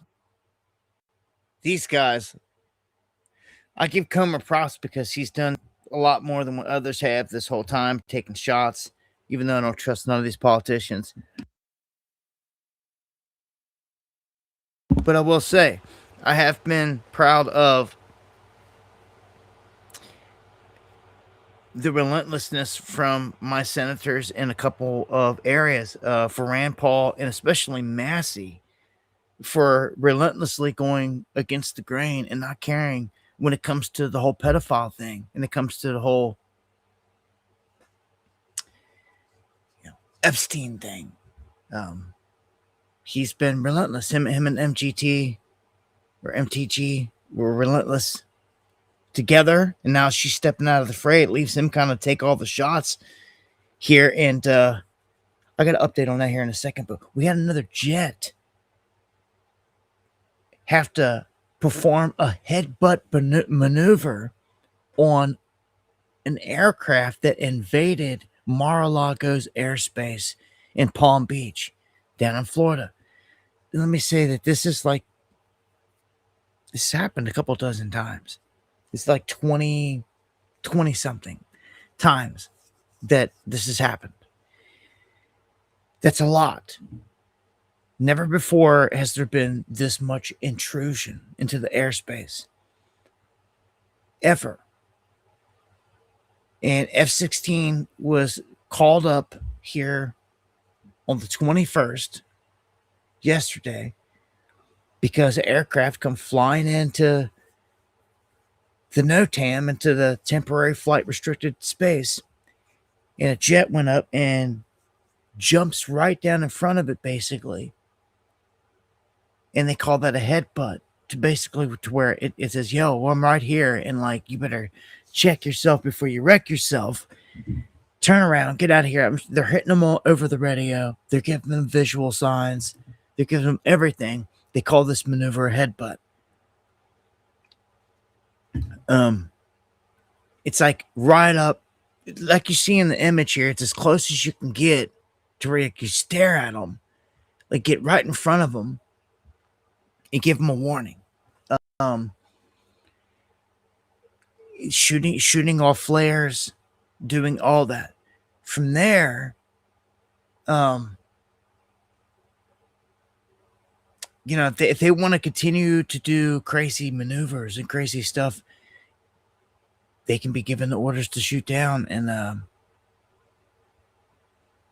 it just wouldn't be wise. If you're anyone flying, why would you want to fly or go anywhere near Mar-a-Lago? You're asking for it. You're asking, unless you want something like this to happen. I don't know. Maybe these guys, maybe this is all that happens. You get a friendly little visit from a jet up there, and then it flies off. You fly off in the other direction. You got a crazy story to tell. Maybe a dude filmed it, go put up a video on it.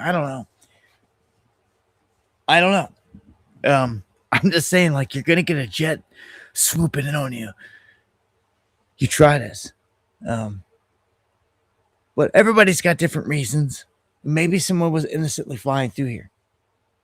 But I doubt it. You got to pay attention to the NOTAMs, and the NOTAMs are known, and they're going to be screaming at you over the radio, like, you're in restricted airspace, and, like, you're going to know, unless you got everything shut off, transponder, everything off, but they can see you. It's like,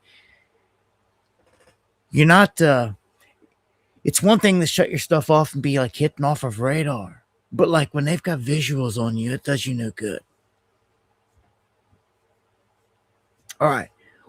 An update on the Target harasser. You guys know the lady that I showed you, the old lady working at Target. She get ran up on by this woman that cussed her and chewed her out and made her feel stupid and all this other stuff because of her freedom shirt. Well, she puts out an update saying that she behaved badly and she regrets it deeply. And has a hat that says "Make racism wrong again." This comes only after her boss, one of the higher ups, come wind of this, and they're in a video addressing the situation, like right here. And she had to do something or she was going to be fired. Enlo Health acknowledges that the off-hours behavior by a medical assistant employed in one of our outpatient clinics, as depicted in a recent social media post, was abhorrent and deeply concerning for our caregivers, our organization, and our community. The Target employee who was verbally accosted in this post deserves significant credit for handling the situation in a calm and collected manner. We appreciate the many individuals who have seen this post and exercised restraint as they voice their personal views regarding this situation. Unfortunately, many thousands of others have chosen to use profanity-laced language to express their disapproval to Enloe caregivers. Apart from being unfair to our staff, these comments have overwhelmed our phone systems, impeding our ability to serve patients and their families. Rest assured, the behavior depicted in this video does not mirror Enloe Health's core values, and we are committed to doing what is right by taking the actions necessary to protect our patients and community. At this time, we ask for patience, grace, and civility as we do so. As part of our policy and commitment to confidentiality, Enloe Health does not provide comments or statements regarding individual employees or personnel matters. However, comments can be shared directly through a dedicated phone messaging system. That number is 530-332-9818, or using email share@enloe.org. That's share@enloe.org. For the safety and convenience of our patients, we ask that commentators refrain from calling our main switchboard, staff, or clinic offices. Thank you. So, obviously, the company massively affected, and we don't know if the woman lost her job or not. Spiro in the house. What's up, brother? So, obviously, this dude's pissed. They're addressing it right there. One of the higher ups he's trying to cover for. I think he did a good job. It wasn't his fault or their fault because some stupid, rogue employee wanted to act like that. I don't know if the woman's fired or not, but they did bring this woman out at AmFest. Now, I've got to say, I'm disgusted by this whole AmFest thing. I mean, the pyrotechnics, the fake crying, I'm a surrealist, and I see other realists calling it out, saying the same thing, that like if that was my wife or my husband that died, like I wouldn't be able to speak to anyone for months, like for a long time, let alone be going directly on stage rock star status in all these interviews and doing all this stuff. All these red flags are flowing out, with everything, with all of it. There's a whole, if you haven't noticed, if you didn't know what Turning Point USA was before, a lot of people, well, they knew after Charlie Kirk got assassinated that day. And even though he died or whatever in the event, and it carries his name with it, this whole Turning Point USA thing has morphed into its own animal. If you haven't noticed, it has, and they haven't let it just go to waste. They have grabbed it by the horns and said, all right, like I said, pyrotechnics and all, they're going all out. It's like a WWE script. All the people that walk out on stage, give these speeches, every single time, pyrotechnics flying and all this, it's overkill. And I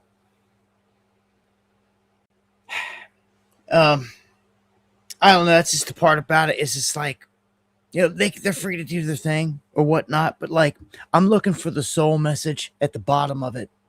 At the end, I'm going to share with you some other clips here in a second. But I thought it would have had to have been cool. For this lady, they got brought in there. She got made fun of and all this stuff happened. But I'm going to play this. Ladies and gentlemen, what is that music? The most wonderful time. With the kids. All right, I can't play no hit on a Christmas song. So they brought her out at this show, and for someone that went through all that, talk down, all that, the way she was treated in there, that was cool. I thought, at least, regardless of all the political crap, knowing that that is all it is, but just the gesture, bringing her out on stage, letting her get all the cheers after getting treated the way that she did, because it was pretty bad the way that woman went off on her in the store. It was, yeah. Weaker people would have went home and broke down, and who knows.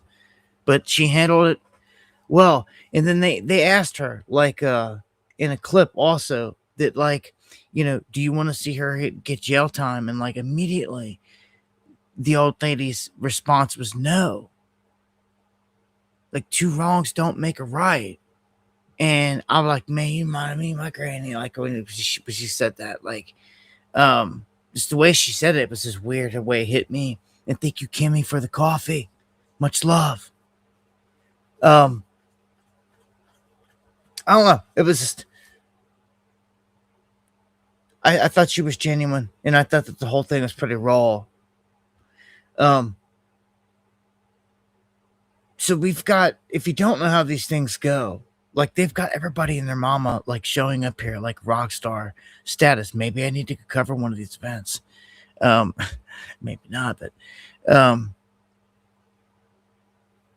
it's all Mika now. Well, let's see, this was the whole thing. Everything fractured because what did it fracture over? What was the main thing that Charlie sidestepped the whole Trump administration on right before he got capped? The pedos and Israel. What a combination. Yeah. Yeah. Well, this thing is storming all of its support. I can't help but notice, because they make comments that this whole thing was rooted and designed. It was going to align Charlie to be the next president. That's how much power, that's how much was behind this. And you could look at the size of this movement. Now, his death amplified this. And it's crazy because it does this in life. I've seen it too many times.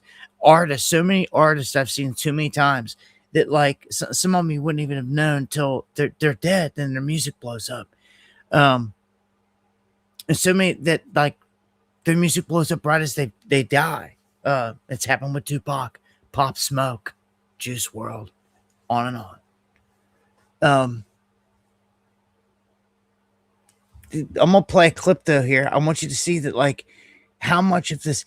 Look, we are 3 years out, so over 3 years out here from the next election. I mean, give it 3 years, they're gonna be into the election cycle heavy. They're in it right now. This is a non-stop political run, and what this is doing, they're throwing all their weight behind J.D. Vance. This entire movement. Okay? Turning point is not Trump. It's not all Trump. Okay? It's not like that. It's Trump's with it. John Jr.'s right here. It's major part of it. But the whole point is to build up this new solid core that is Turning Point USA with all these. What did Trump have? Trump had all these huge freaking MAGA rallies all the time leading up. It was crazy. Had all these huge Trump rallies. I went to them. I covered all kinds of them, all kinds of different places, from cornfields to stadiums. I've covered them. This is the new one. I can see it. This is the new. I can see it. It's massive. They're packing stadiums in place, tens of thousands of people. This is it. They're not wasting the energy. So they said it again today in a short video clip. I seen them say, Erica Kirk came out and said that they're putting all Turning Point's going all out for JD Vance. Like, he is the pick. And some people are like, yeah, this is too far out, blah, blah, blah, blah. But, like, they're like, no, it is what it is. And, like, even JD Vance steps out like, well, it is what it is, you know? Like, I'm the man.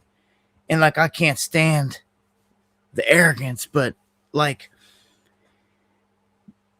I can't stand a lot of it, right? But anyhow, like, Trump gets on the phone and calls in at this event, you know, with Don Jr. And when Don Jr.'s sitting here pitching it, like, this is like a massive promo. That's like all I could see it as being. It's one big promo. I wanted to make sure he had a chance to say hi. Mr. President? Hello, everybody. Can you guys hear? I want to be with you. But I'll be Oh my with you soon. God. I just want to say. Oh my God. The way he said that, I gotta run that back. It just doesn't. I just think of the Epstein stuff immediately when I hear that. Oh man, someone's gonna chop this up. It's not good, but this is Trump calling in on the phone. For those who don't know. Oh man, I wanted to make sure he had a chance to say hi. Mr. President? Hello, everybody. Can you guys hear? I want to be with you, but I'll be with you soon. And I just want to say that nobody did more for me than Charlie, and there's nobody better than Erica. And you are the greatest people on earth. We won in a landslide, and we're going to continue to do it. And I just want to thank everybody. You got out there, and they voted, and they pressed doorbells. And I just want to thank you all, and I hope my son's doing a good job representing me. Otherwise, I'll have to say, you're fired, Don. You're fired. So thank you very much, and have a great day. And I hope Don makes a great speech. If he doesn't make a great speech, let me know about it. I'll give him hell. Well, Dad, there's literally... Everybody, Don, go have a good time. And say hello to Erica. Go have a good time, everybody.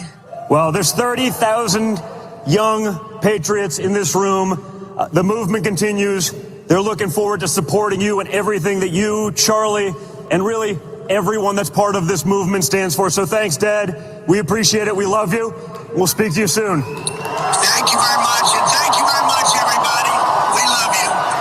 Have a great Christmas. so you can see right there what they're doing in like it's like it's a transition that I can see clearly, and they're bringing out all the rock stars too, playing the political game. Here's Nicki Minaj. Oh, Gabby Poo, it only gets worse from here for you, buddy. It's the end of the road for you, my love. Get on the nearest jet ski and let that beautiful hair blow in the wind. It'll make you happier than this race that you will not win. Enjoy life. Peace. So you can see they're playing that card. Like, it's really high profile. It was not like this. And for, I don't know, the way that it sprung to life almost instantly, like instantly organized, instantly. These places already picked out, the venues already paid for. Remember when we said this? They had the initial venue where they held his whole funeral thing, paid for in advance, and already picked out before he was ever even assassinated. And they were trying to say, oh, we were going to have this other event to cover for it. Well, damn. Like they're taking this all out, and see how she's just Erica's up there all smiles, and like it's rock star status, like for her for the rest of her days at this point. The connections, her family, to the Mossad, to Trump, all this stuff. This is all it's crazy. how they're playing this out. But for the average Joe out there that didn't see it and that has attached themselves, oh, I love her, feel so bad for Charlie, got assassinated, oh, we love them so, well, that's cool. Everyone's right. They can like what they like and do what they do, but you have to see the point to where you're getting led by the nose here at some point and played. I don't know. To me, I'm at a point, and most people, when you get to the point, to when you see the left-right paradigm, and you awaken to that, there's no going back. You see all this doesn't matter, none of that. So when someone shows up and they got a problem, they're like, oh, well, what people like, what problem do you have with her? Her poor husband was assassinated and this and that, blah, blah, blah. And they start talking all that. Well, and you start defending these people because you've got some kind of emotional attachment to them. That shows me you're not awake to this left-right paradigm. And you may not even care about that. And that's sad, because if you just blow right past that, because all you care about is this attachment that you have to these people, I mean, you got a long way to go. I don't know if you ever make it. Detach from all this material, all these idols. Anyway, you should roll through life not casting. You should go through this thing neutral instead of putting your energy out there for them to vamp. That is what this is doing largely too. It is.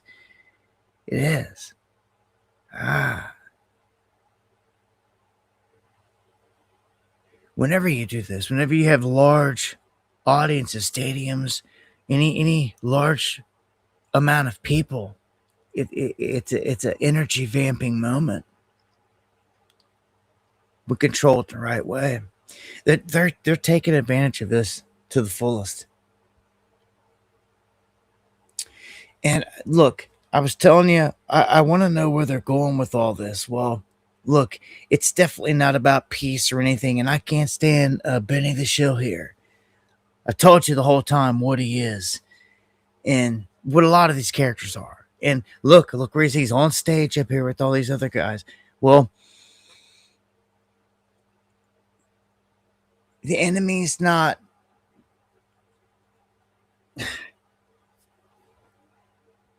So many of the other people that you could call out as being the enemy, he doesn't do that. He just plays the game of left-right paradigm, basically. That the enemy is the left. And he hits it home there. That's what he's it's left versus right, and it keeps you in perpetual war. This left versus right. But when you're above that, beyond that, you look down, you look back, and you see this, and you can see what they're doing. Easy. He's one of the greatest Americans who ever lived. And unfortunately, the reason that we have to use the past tense there is because the left has decided to no longer debate. The real enemy is not somebody on your side who disagrees with you. The real enemy is the left, who stopped debating and started killing. And those sons of bitches need to be called out. I'm sick of seeing my president get shot in the head. I'm sick of seeing my friends get shot on a live stream. I'm sick of seeing stories like Brown University this week with that wonderful, beautiful girl in the College Republicans who was targeted for assassination as well. So it's time to call evil out, and let's do that tonight, huh? Yeah. Okay. Let's start with the corrupt alphabet gangs, huh? How about that? How about the ones that organize all these patsies and all that stuff, all the information we got? How about that? Huh?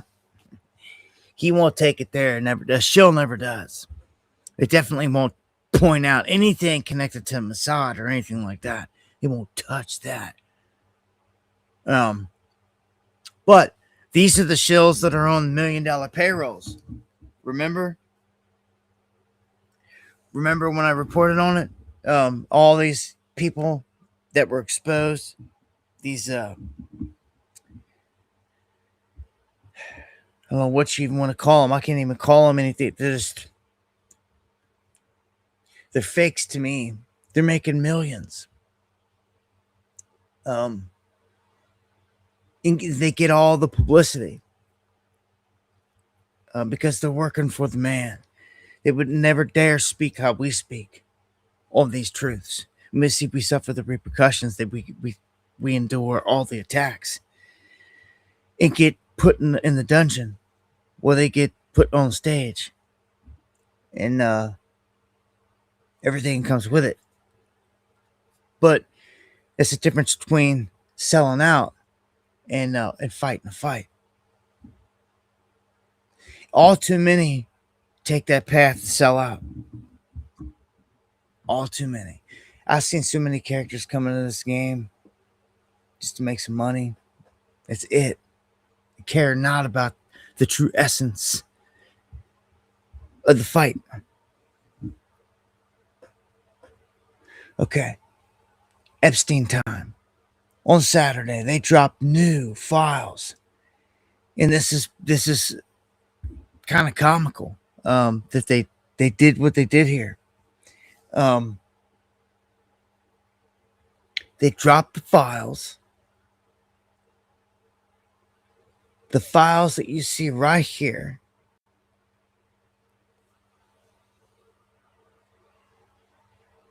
$468 missing, huh? It was there and then it wasn't. They're so dumb. They release this and then they go back and try to crop out and edit a file because it has Trump's pictures in it.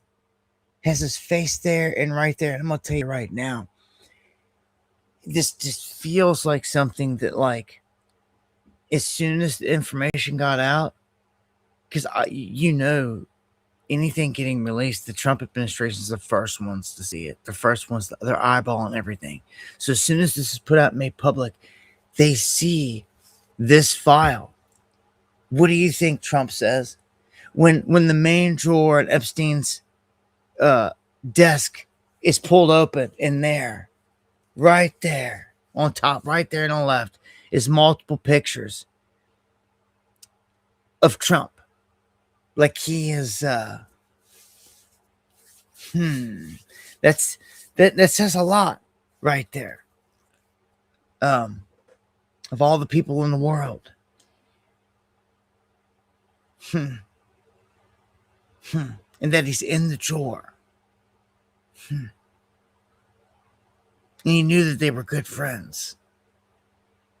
He's not framed up. He's not on the table anymore. You know what I'm saying? He's like, and this would be someone that Epstein definitely has a ton of material on. Would be Trump. A ton. He's even on record saying so. So where is that? Where's that? Huh? Well, it seems like if Trump's seen this, he'd get pissed. That's the response I've seen out of him. He's acted guilty as sin. And if he's seen this, he would get furious. He'd be like, I want that out, gone. So, they're going to look at themselves and be like, well, it's already been dropped. He said, I don't care. I want it gone. You're like a big baby. And they go and they remove it after it's done been posted, made public. Do you see? That is what I think. That's what I see happened. That's what I think happened. And it makes them, again, look even more guilty. Like, you should have just shut up and said nothing. Like, oh, well, it's there. Like, people could have been, oh, yeah, it's Trump, but, like, nothing else would have been made of it. Like, oh, well. Like, but no. Like, no. You look guilty as all hell no. Like, going out of your way. I mean, this is like going too far. And like, again, to me, it's a giveaway. It's guilt. Big time. And at this point, they're drawing way more attention to this than I think they ever wanted to, but it's like backfiring or something here. Because I thought last time when Trump came out and said, there it is, that's all the Trump, I thought was over. It was done. We'd never hear about it again. But no, they said the Dems had to bring something up and that this is all from their push and that it's still coming out. And it goes deeper than that. We didn't even get anything good yet. The DOJ did not do what they were supposed to do. They did not do it. Okay? So Thomas Massey and Ro Khanna announced plans to bring contempt charges against Pam Bondi. A bipartisan coalition, which that's strong. Whenever you can build something bipartisan, that's strong. But most expeditious way to get justice for these victims is to bring inherent contempt against Pam Bondi. And that doesn't require going through the courts. And give her, and basically Ro Khanna and I are talking about and drafting that right now. Okay, well, I mean, on another network this morning, Democratic Senator Tim Kaine said impeachment or contempt, it is premature, Congressman Khanna. And the Deputy Attorney General said bring it on. They don't seem to be taking this very seriously. And if you just don't have the math in the Senate, including at least now this Democratic senator not being convinced, doesn't that sort of show that you're at the limit of pressure? No, we only need the House for inherent contempt, and we're building a bipartisan coalition, and it would fine Pam Bondi for every day that she's not releasing these documents. I'll tell you why. I've talked to the survivors, why this is such a slap in the face. One of the survivors said they released her name accidentally, but they still have not released the FBI file about the people who abused her at her request. And the problem here is that there are rich and powerful people. We all know this. There are 1,200 victims. They're rich and powerful people who either engaged in this abuse, covered it up, or were on this island. And what the American people want to know is, who are these people? And instead of holding them accountable, Pam Bondi is breaking the law. And this is the corrupt system, the Epstein class that people are sick of. So I believe we're going to get bipartisan support in holding her accountable, and a committee of Congress should determine whether these redactions are justified or not.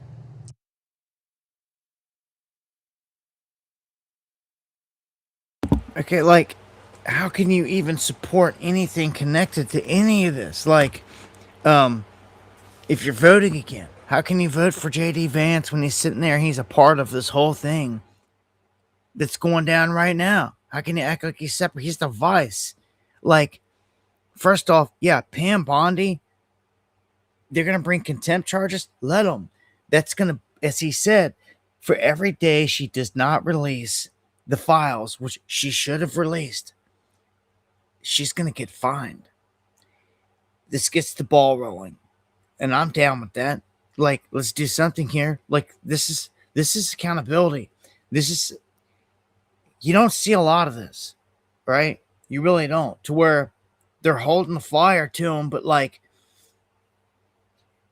you know, Massey still went out on a limb and sacrificed, you know, his own neck, you know, stuck it out there, and he's done took shots and threats from Trump. So I think he sees now that like his best option is to fall back with whatever allies he can, and if he can build a bipartisan coalition, that's the best thing that he could do. That way he's standing with people from both sides of the aisle that believe the same thing, that there needs to be a release here.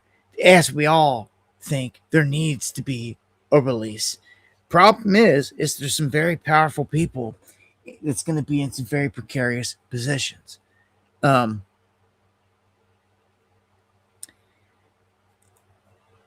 The redactions and all that is just garbage. If they're going to redact names and all the words and then faces from these images, it becomes pointless. I have a funny feeling that this thing's going to shift up so much that, yes, I don't see how Pam Bondi gets, just like Bongino is gone. I don't see how Pam Bondi lasts long. I think Bondi get replaced somehow. And the same thing with Patel. I think that these front and center characters, they're not received well, obviously. And really, they've all been dismantled by this whole, I call it pedo gate, with Epstein in all this. The obvious cover up, trying to cover up of all this. They've done a sloppy job of it. This terrible. The only person that I think so far has separated herself from this in the administration to a degree is Tulsi. And Tulsi's, WEF, she's one of them all the way, and acts like she isn't, but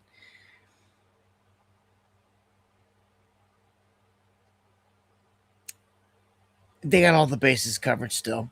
It's musical chairs. I'm interested to see on who's going to replace who. Bongino's gone here shortly. Like I said, 2026 could bring new changes for a lot of different places. But before we get out of the Epstein stuff here, what do we got here? An IDF shirt in his closet. Like, speaks for itself. And look at this. A Democrat and convicted child molester running for mayor in Providence, Rhode Island. You've got to be kidding. Convicted child molester running for mayor. Providence, Rhode Island.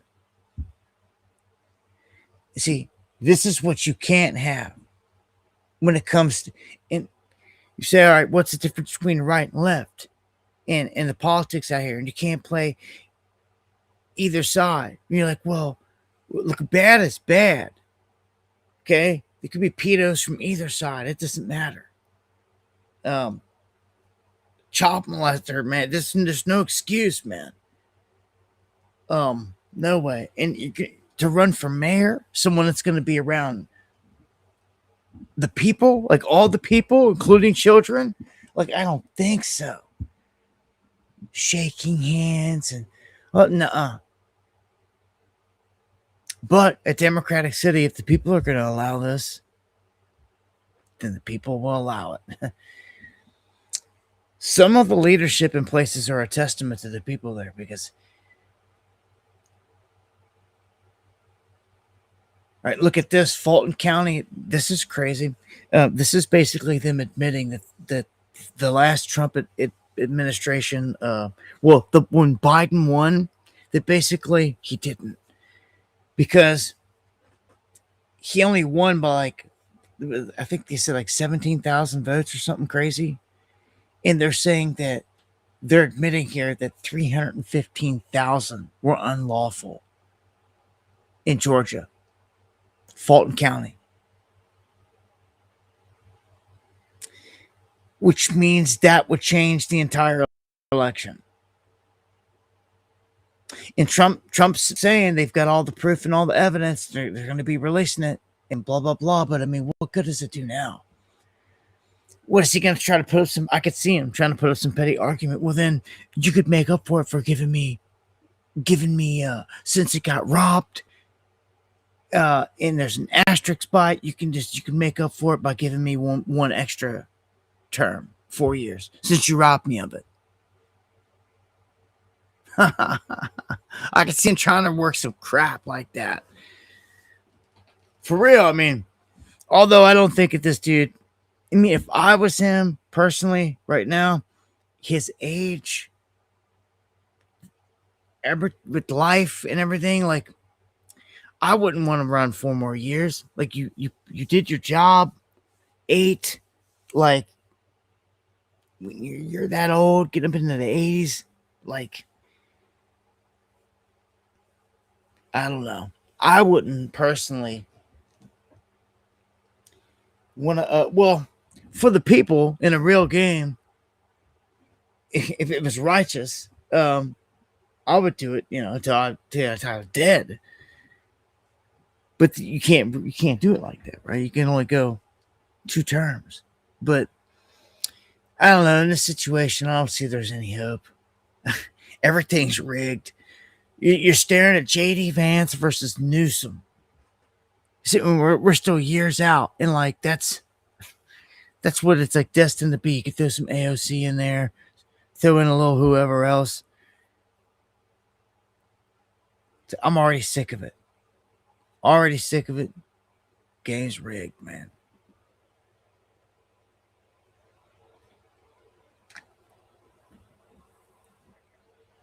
All right. ICE announcing that it's made the most successful recruitment campaign in history. So they've hired more than 10,000 personnel in less than a year. So they've got plenty of agents on the streets to round up people. And my warning always with that is that if we ever get thrown into lockdowns again, all these people will be used to round up us, purebloods.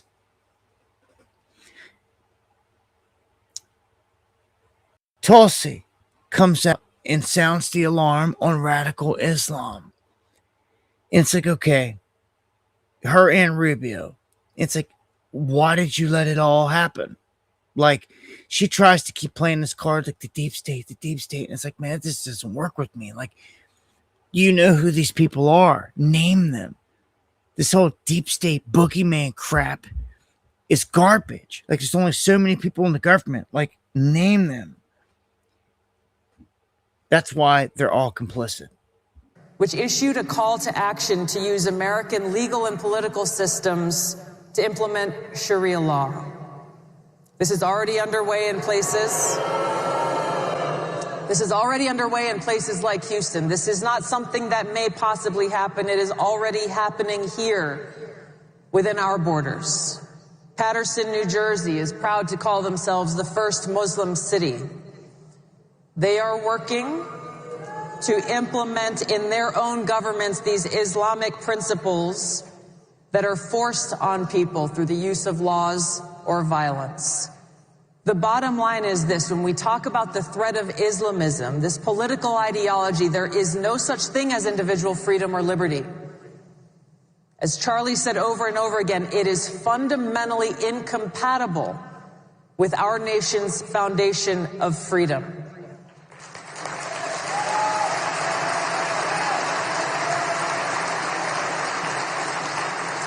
And at its core, when we understand that our freedom comes from God and no one else, we understand the seriousness of this Islamist ideology threat, because it means they deny that God is the one who has bestowed this right to freedom in every one of us. So you can see they're preaching this to their crowd. Ultimately, all radical Islamic movements in the world identify the West writ large, but the United States in particular, as the greatest evil on the earth. And every chance they have, the notion that somehow radical Islam would be comfortable with simply controlling some province in Iraq or Syria is just not borne out by history. Radical Islam has shown that their desire is not simply to occupy one part of the world and be happy with their own little caliphate. They want to expand. It's revolutionary in its nature. It seeks to expand and control more territories and more people. And radical Islam has designs openly on the West, on the United States, on Europe. We've seen that progress there as well. And they are prepared to conduct acts of terrorism. In the case of Iran, nation-state actions, assassinations, murders, you name it, whatever it takes for them to gain their influence and ultimately their domination of different cultures and societies. That's a clear and imminent threat to the world and to the broader West, but especially to the United States, who they identify as the chief source of evil on the planet. Okay, the reason why they hate the Kingdom of Saudi Arabia, the leadership of the UAE, of Bahrain, is because they've allowed the United States to partner with them. That's why they hate them. They consider them infidels for it. They hate Israel. But they also hate America, and they hate anywhere in the world that we have influence. They seek to attack it, including here in the homeland. So you can see what they're doing. Yeah, Rubio's a goon. All of them are goons. But they're making it clear here that, I don't know, the attacks are not going to go away. I've seen them. I've seen other headlines tonight that I don't have pulled up here that showed there was an attack at a Christmas event somewhere, and they were just warning about these attacks happening at different places. Here's another one of them, warning. It's like they're coming out at the woodwork. Here's warnings. If you really think that coping and seething is the path to victory, you're fooling yourselves. I've been in the conservative movement for 15 years. Here's what I know. The path to victory is a movement united based around core principles that knocks doors, that goes speaks to voters, that registers them to vote, and gets them out to the polls. That's victory. Victory is finding leaders who stand by these principles. And do you agree with them every single time? No. But you agree with them far more than we will ever agree with the radical Democratic left. Because democratic socialism is the thing that will destroy America. Radical Sharia is the thing that will destroy America. Stealing puberty from young people is the thing that will destroy America. And so what I choose to do now is I choose to build a movement and be a part of a movement that stands on principle, that stands on strength, that loves the people in the movement, even sometimes when they piss you off, but has a spirit of self-discipline. Because what I know is you can't form a winning unit if you can't stay focused on the mission at hand. So you can see clearly, this is a movement. They're all speaking on behalf of it. Now look, you would think that this is like, again, RNC, the DNC, that it was political time again, and like the election's roaring up, and like they're throwing their weight behind JD Vance. Like, again, we're 3 years out. Like, no, this is like the new MAGA type of deal. Like, you just seen, like, Don Jr. was there. Trump called into it. They're not having, Don Jr. and Trump aren't having a MAGA rally somewhere. No, they're at this event, basically putting their weight and support behind this event. And it's got all these rock stars out here, all these different political leaders. You just seen Tulsi, Byron, had Nicki Minaj out there earlier. They're all walking out the pyrotechnics. Like I said, it's this is a different animal, man. This is a different animal. So I'm kind of amazed, how it's spring. Well, not so much when I think about it, just because of the way that they work. They capitalized on all this. They knew that a ton of people would sympathize because he was murdered, and the sympathy would be their weakness, and that would get them reeled in. See, that's how the enemy thinks, and sadly, they can work to their advantage. You liked that Nikki piece, didn't you, honey? He's like, oh no.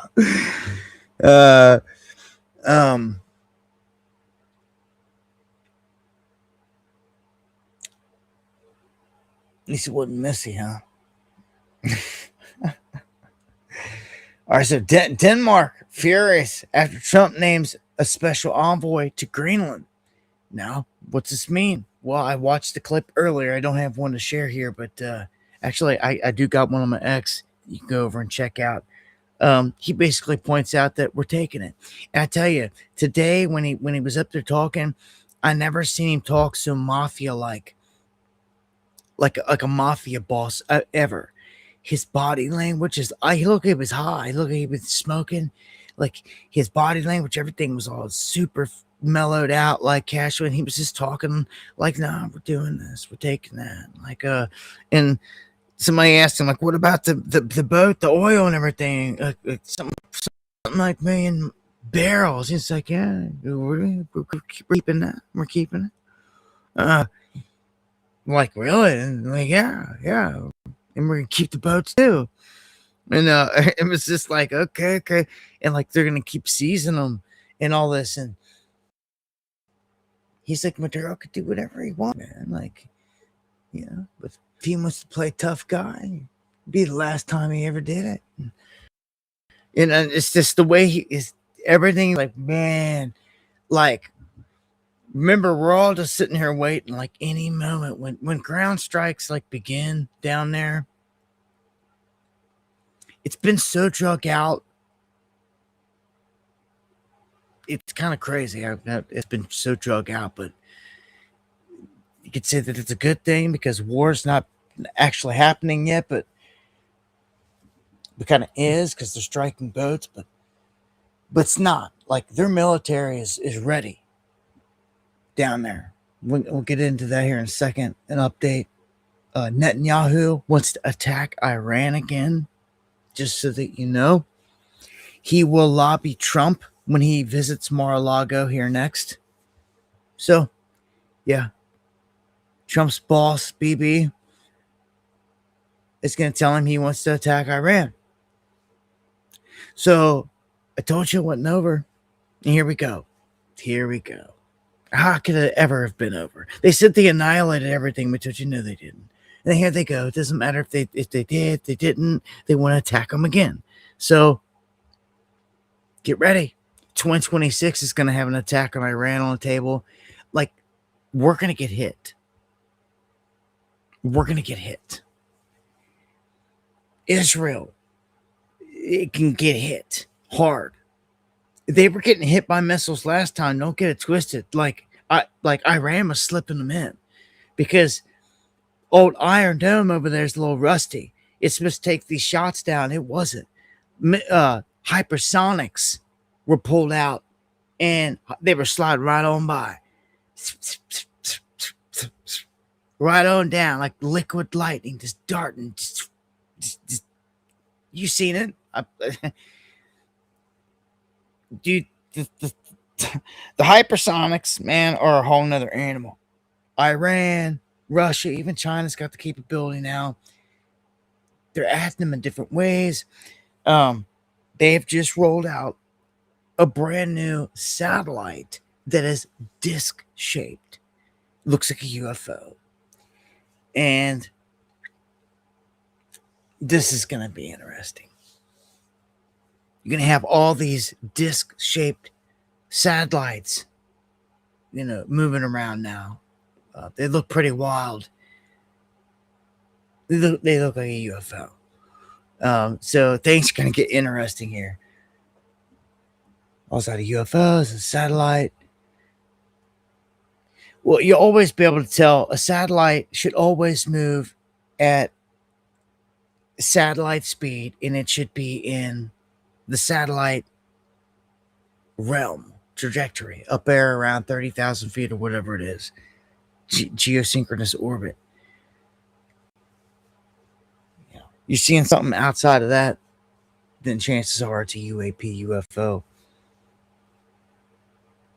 And Israel has a plan to rebuild Gaza. If you don't know, it's called Project Sunrise. And it's a $112 billion plan that Mr. 666 Jared Kushner has been planning.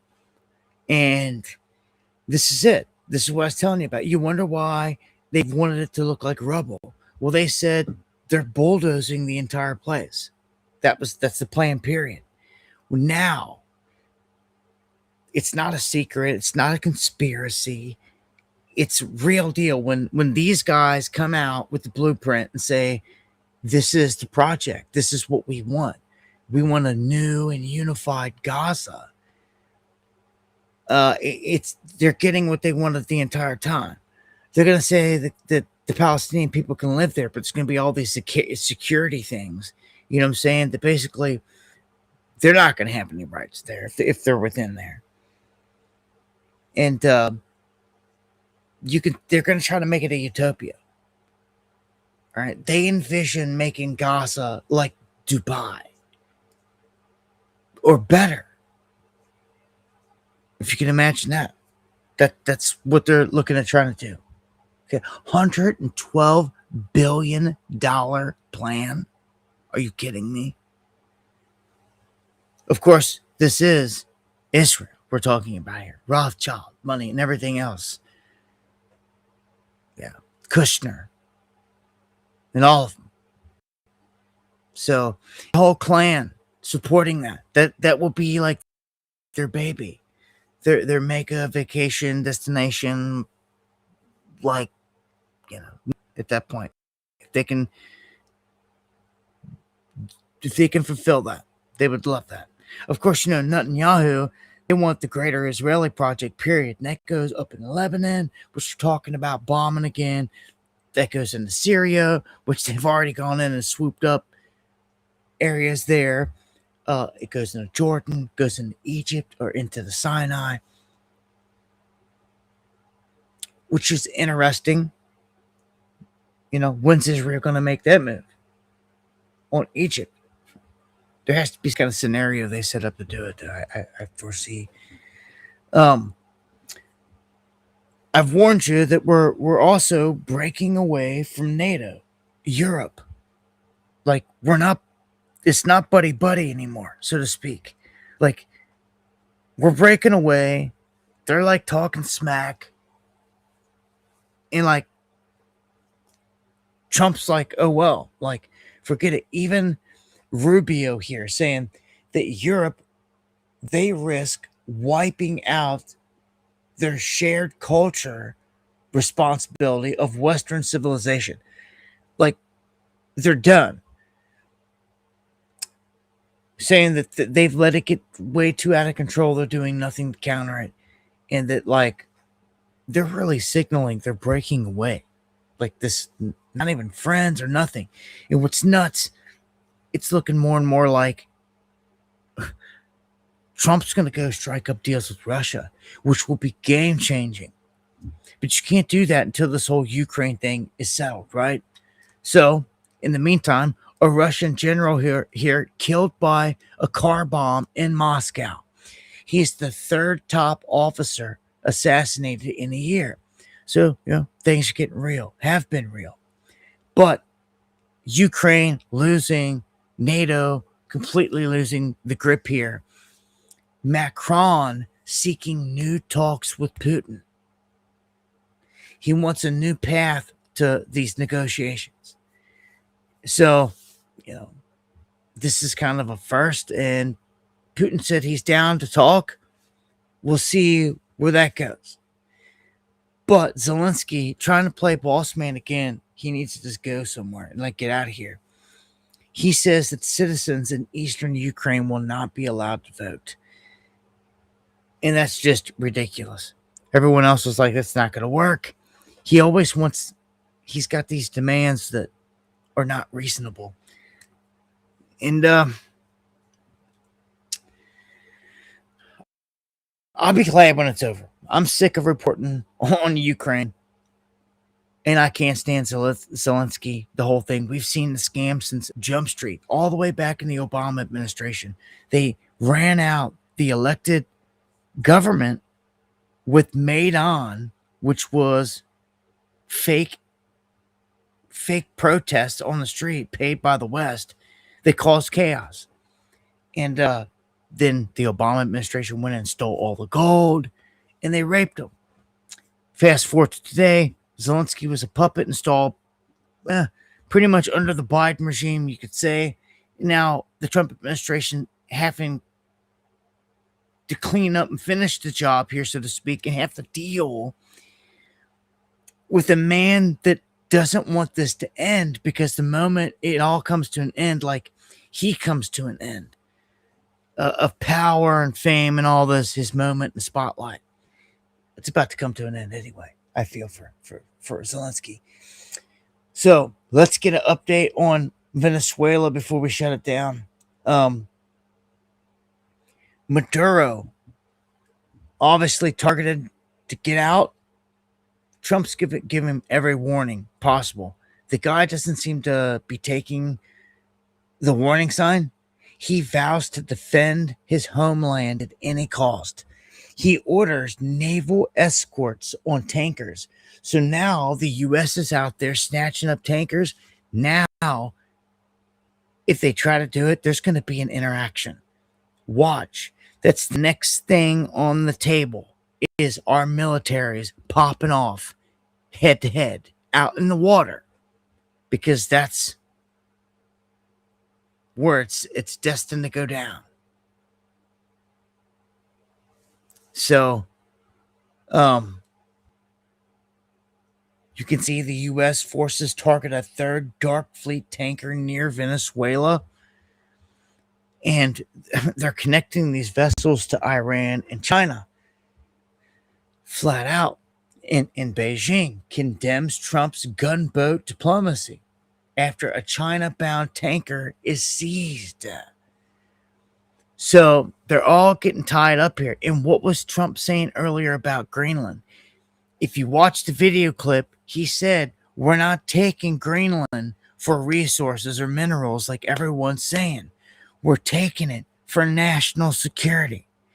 If you go to Greenland and you look up and down the coastlines, all you see are Russian and Chinese vessels all over the place. He says that's gotta end. They cite in the past, World War I or World War II, we had to go down and snatch up some islands in the Caribbean for national defense. And it's what became the Virgin Islands.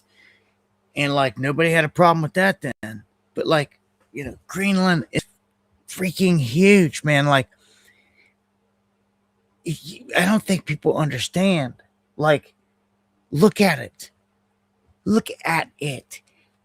It's like double the size of America. Double. Way bigger than South America. It's like, it's insane. It's Greenland is huge. You talk about like one of the last places to like go and explore. This place would be fun because there'd be so much ancient stuff. I'm telling you, underneath that snow and ice, I'm telling you now. Just like Antarctica gets the wheels going, this place, yeah. So if it becomes a part of America, that'd be very interesting.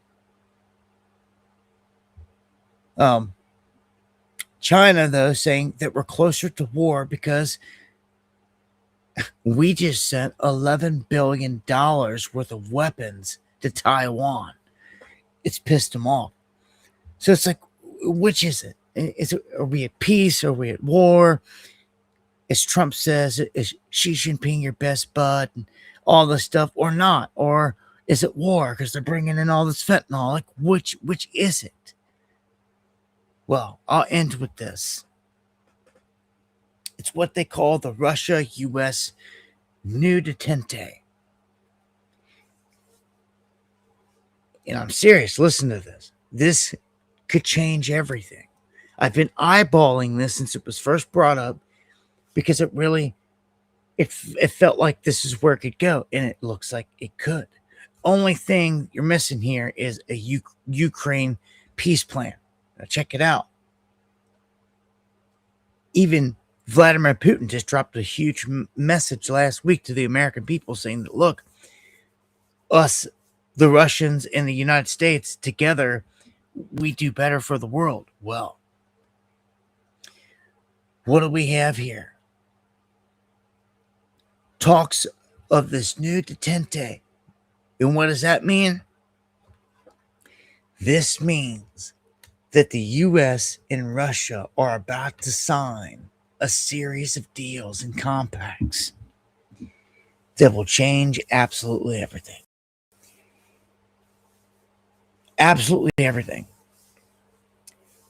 And it will position the United States against Russia, or not just against Russia, but against China in a way to where,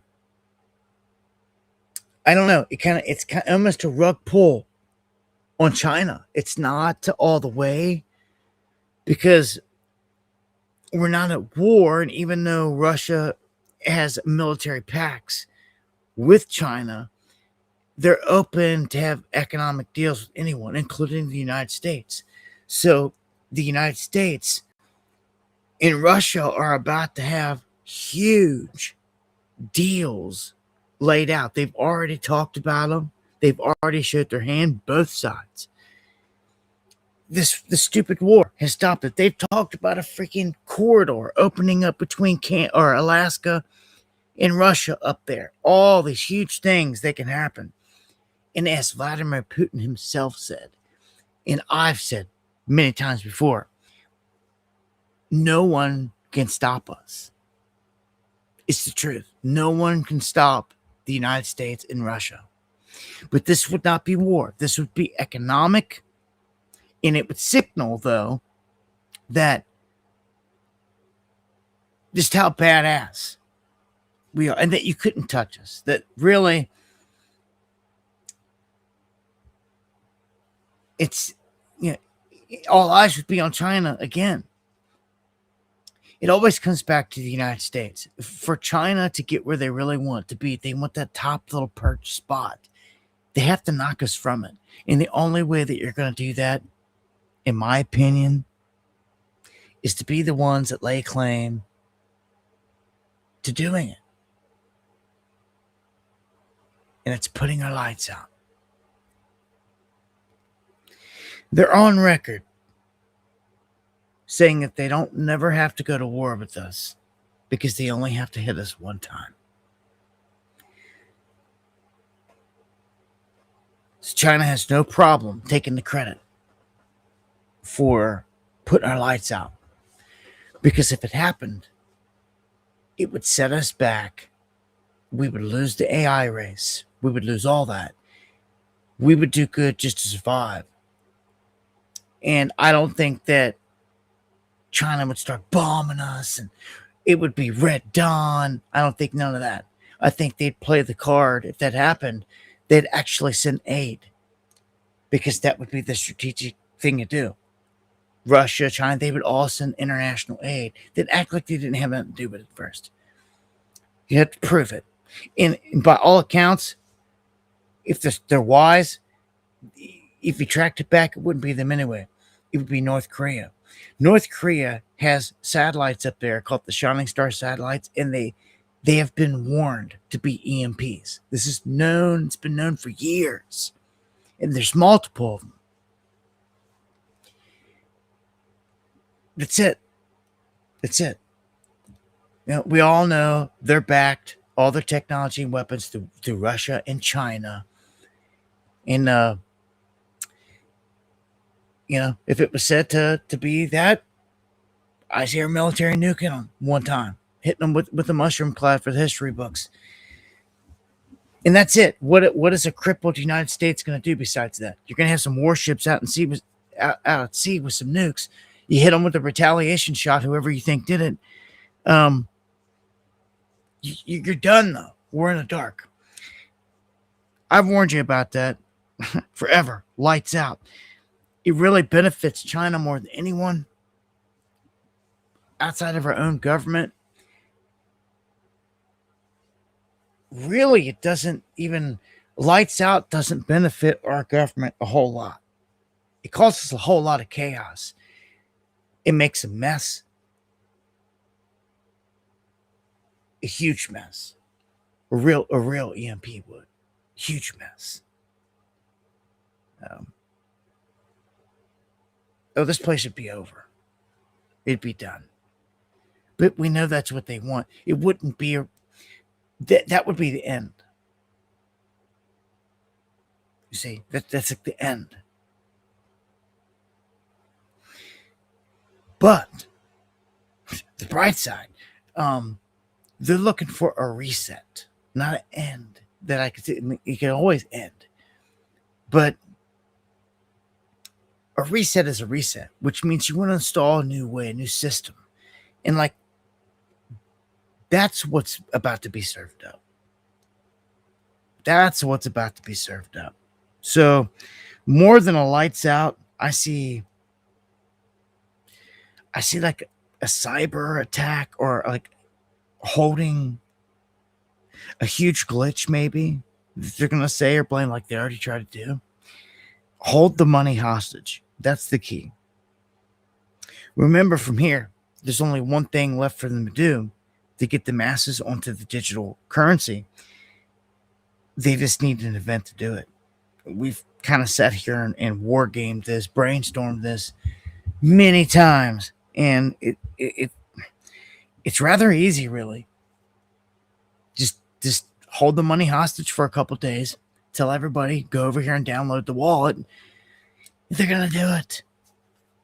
Problem, reaction, solution. It's very simple. Again, glitch the banks out. Some kind of attacks going down. And just tell everybody, hey, go download this wallet. You could spend it at the store. And the transition happens very quickly if you do it the right way, which they can. And they will. I foresee it. It sucks. I don't see what's going to stop it.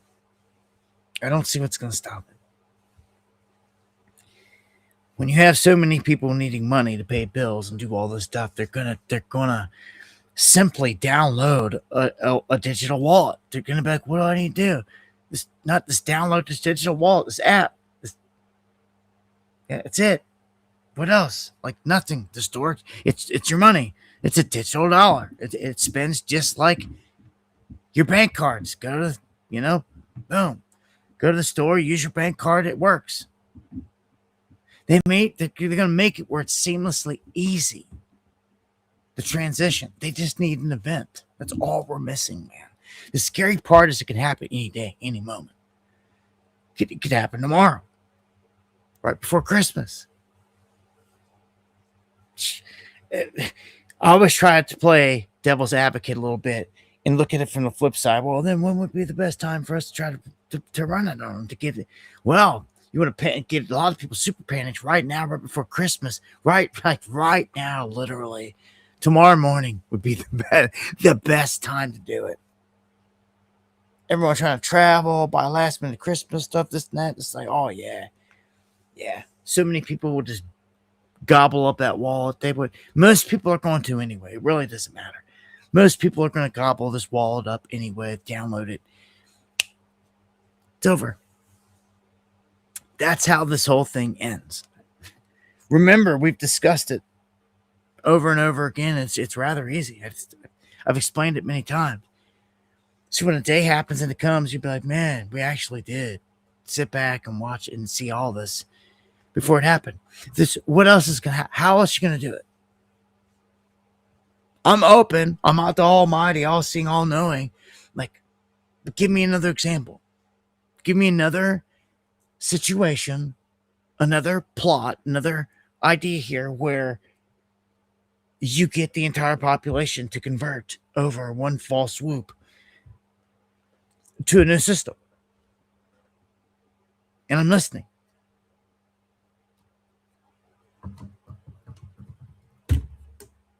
Huh? How do you get the whole population to do this in one big move? There's only one way. There's only one way. You see? You see how simple that is? You see what we've boiled it down to? Yeah, you got a crystal ball right now. This is as close as it comes to it. Do you understand that? You know this is going to happen. You know that this is coming. This is one thing you know. They've telegraphed a reset. They've telegraphed this whole thing. You're on the cusp of it. It hasn't happened yet. And you know it's going to. This is a huge event that you know is going to happen. This is yet to happen. All right? That's pretty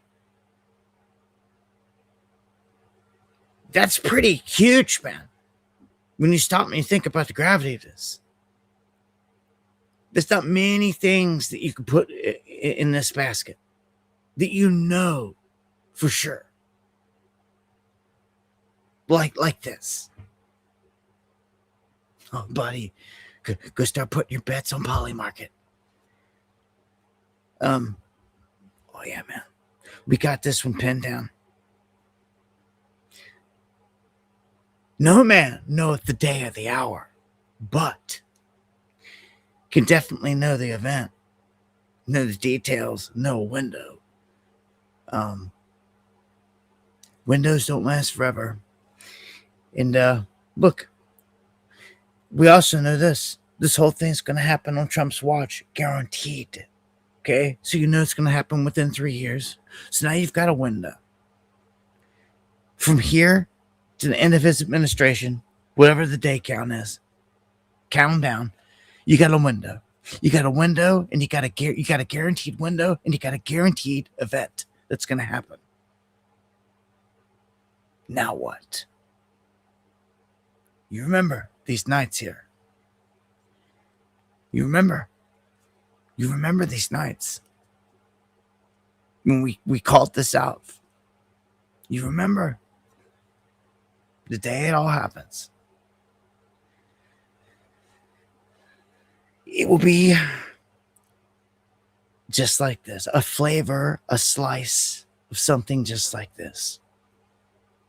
You'll know. You'd be like, oh my gosh, it's happening. I know that's what most everybody would say. It's happening. It's happening. But it'd be such smooth type of thing. It doesn't have to be hysterical. It really doesn't.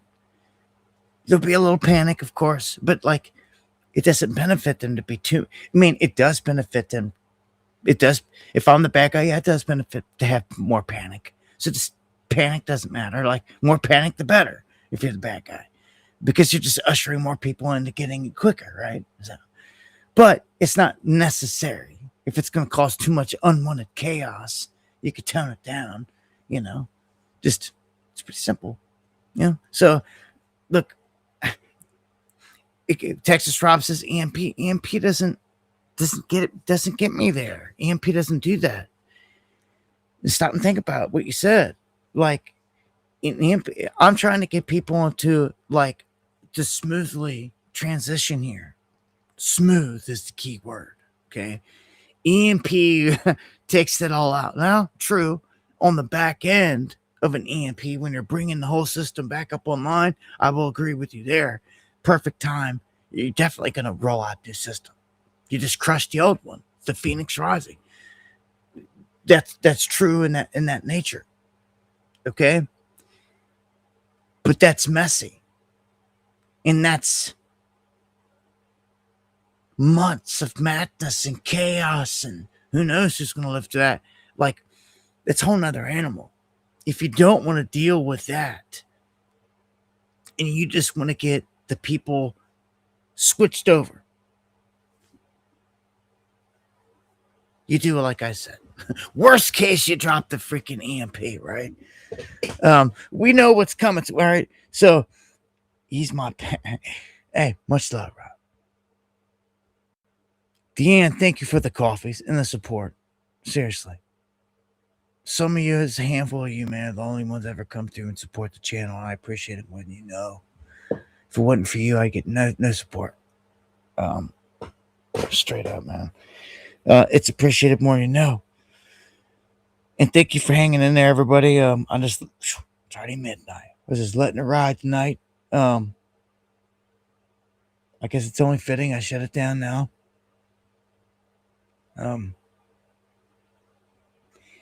As I always say, if the Lord doesn't return in the coming days, I'll see you here next time for some Underground World News Live. Christmas Eve will be live, God willing. And I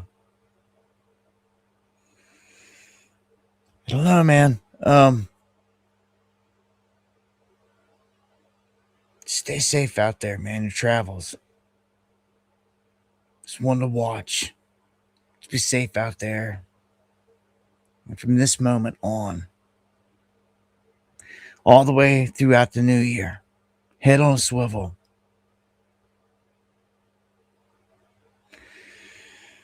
Well, good, Ava. Learn as much as you can while you're here. There's so much more. I can't wait to meet some of you in the flesh. Because when I get a chance to meet you in the flesh, I've got true secrets and knowledge I'd look to share with some of you.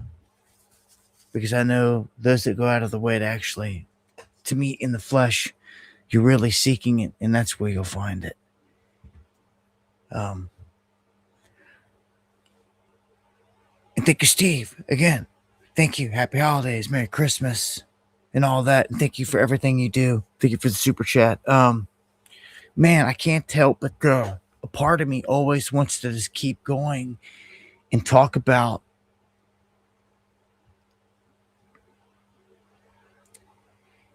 the sacred, hidden, secret part of this that I'm not so sure everyone's interested in. But I guess at the end of the show would be best sometimes. Because if you're not interested, you already dipped out. If you're hanging around, then you're interested. But look, man, there's nothing more important than getting out of here. I can't stress it enough. I just want to see you make it out of here. I want to see everyone make it out of here, right? And I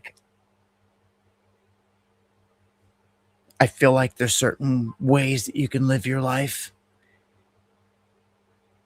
that will help you advance out of here. And there's a lot of knowledge that is hidden that people lack. Some of it on the border of magical. Seriously, because it is what it is. It's some of the stuff you would think wouldn't even be possible is because so much out there, man. Much love.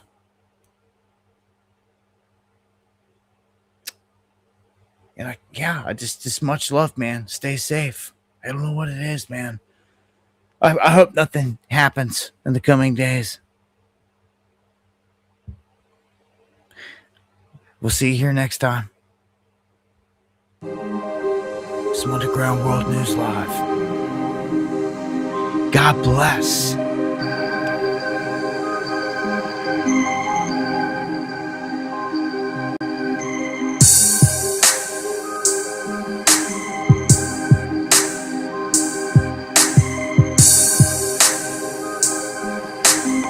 And it's officially Christmas Eve.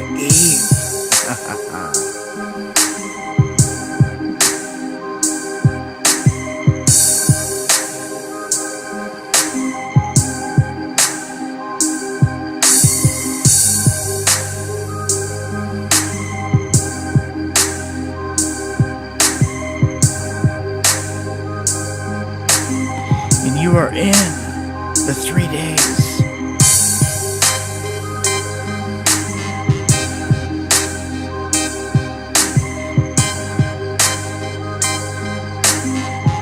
You know that.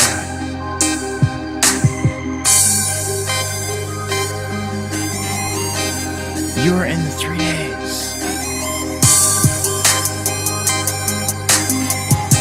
It happens every year.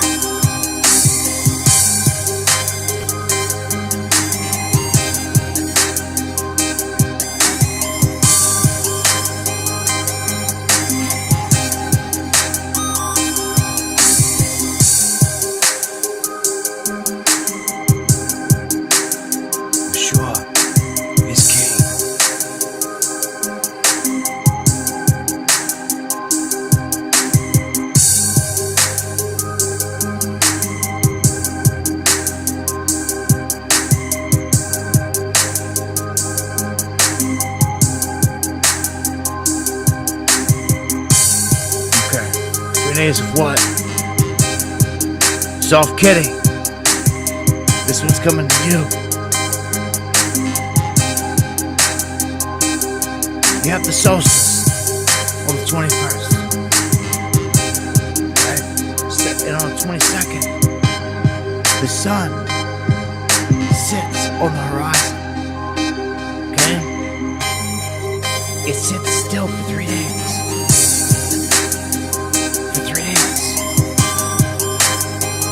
It does this when the sun is in front of the Southern Cross on the cross. basically dead, right? And it rises 1 degree on the 25th. And this signals rejuvenation, rebirth, heading toward the spring.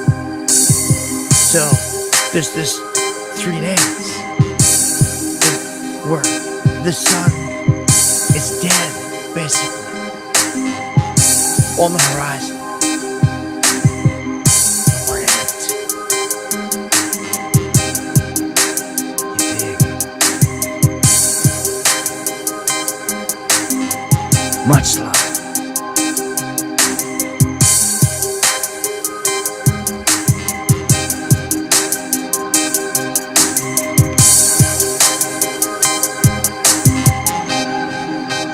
Rebirth, baby.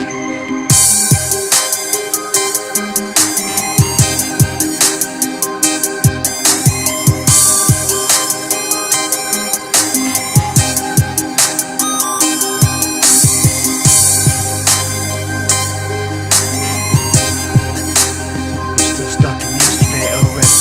I'm over here in tomorrow. Much love.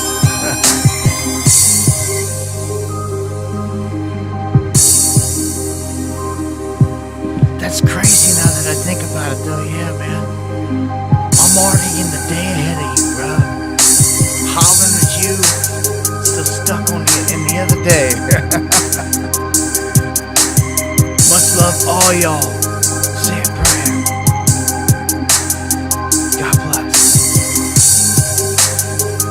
Oh, and Eon, thank you for the coffees as always. At the end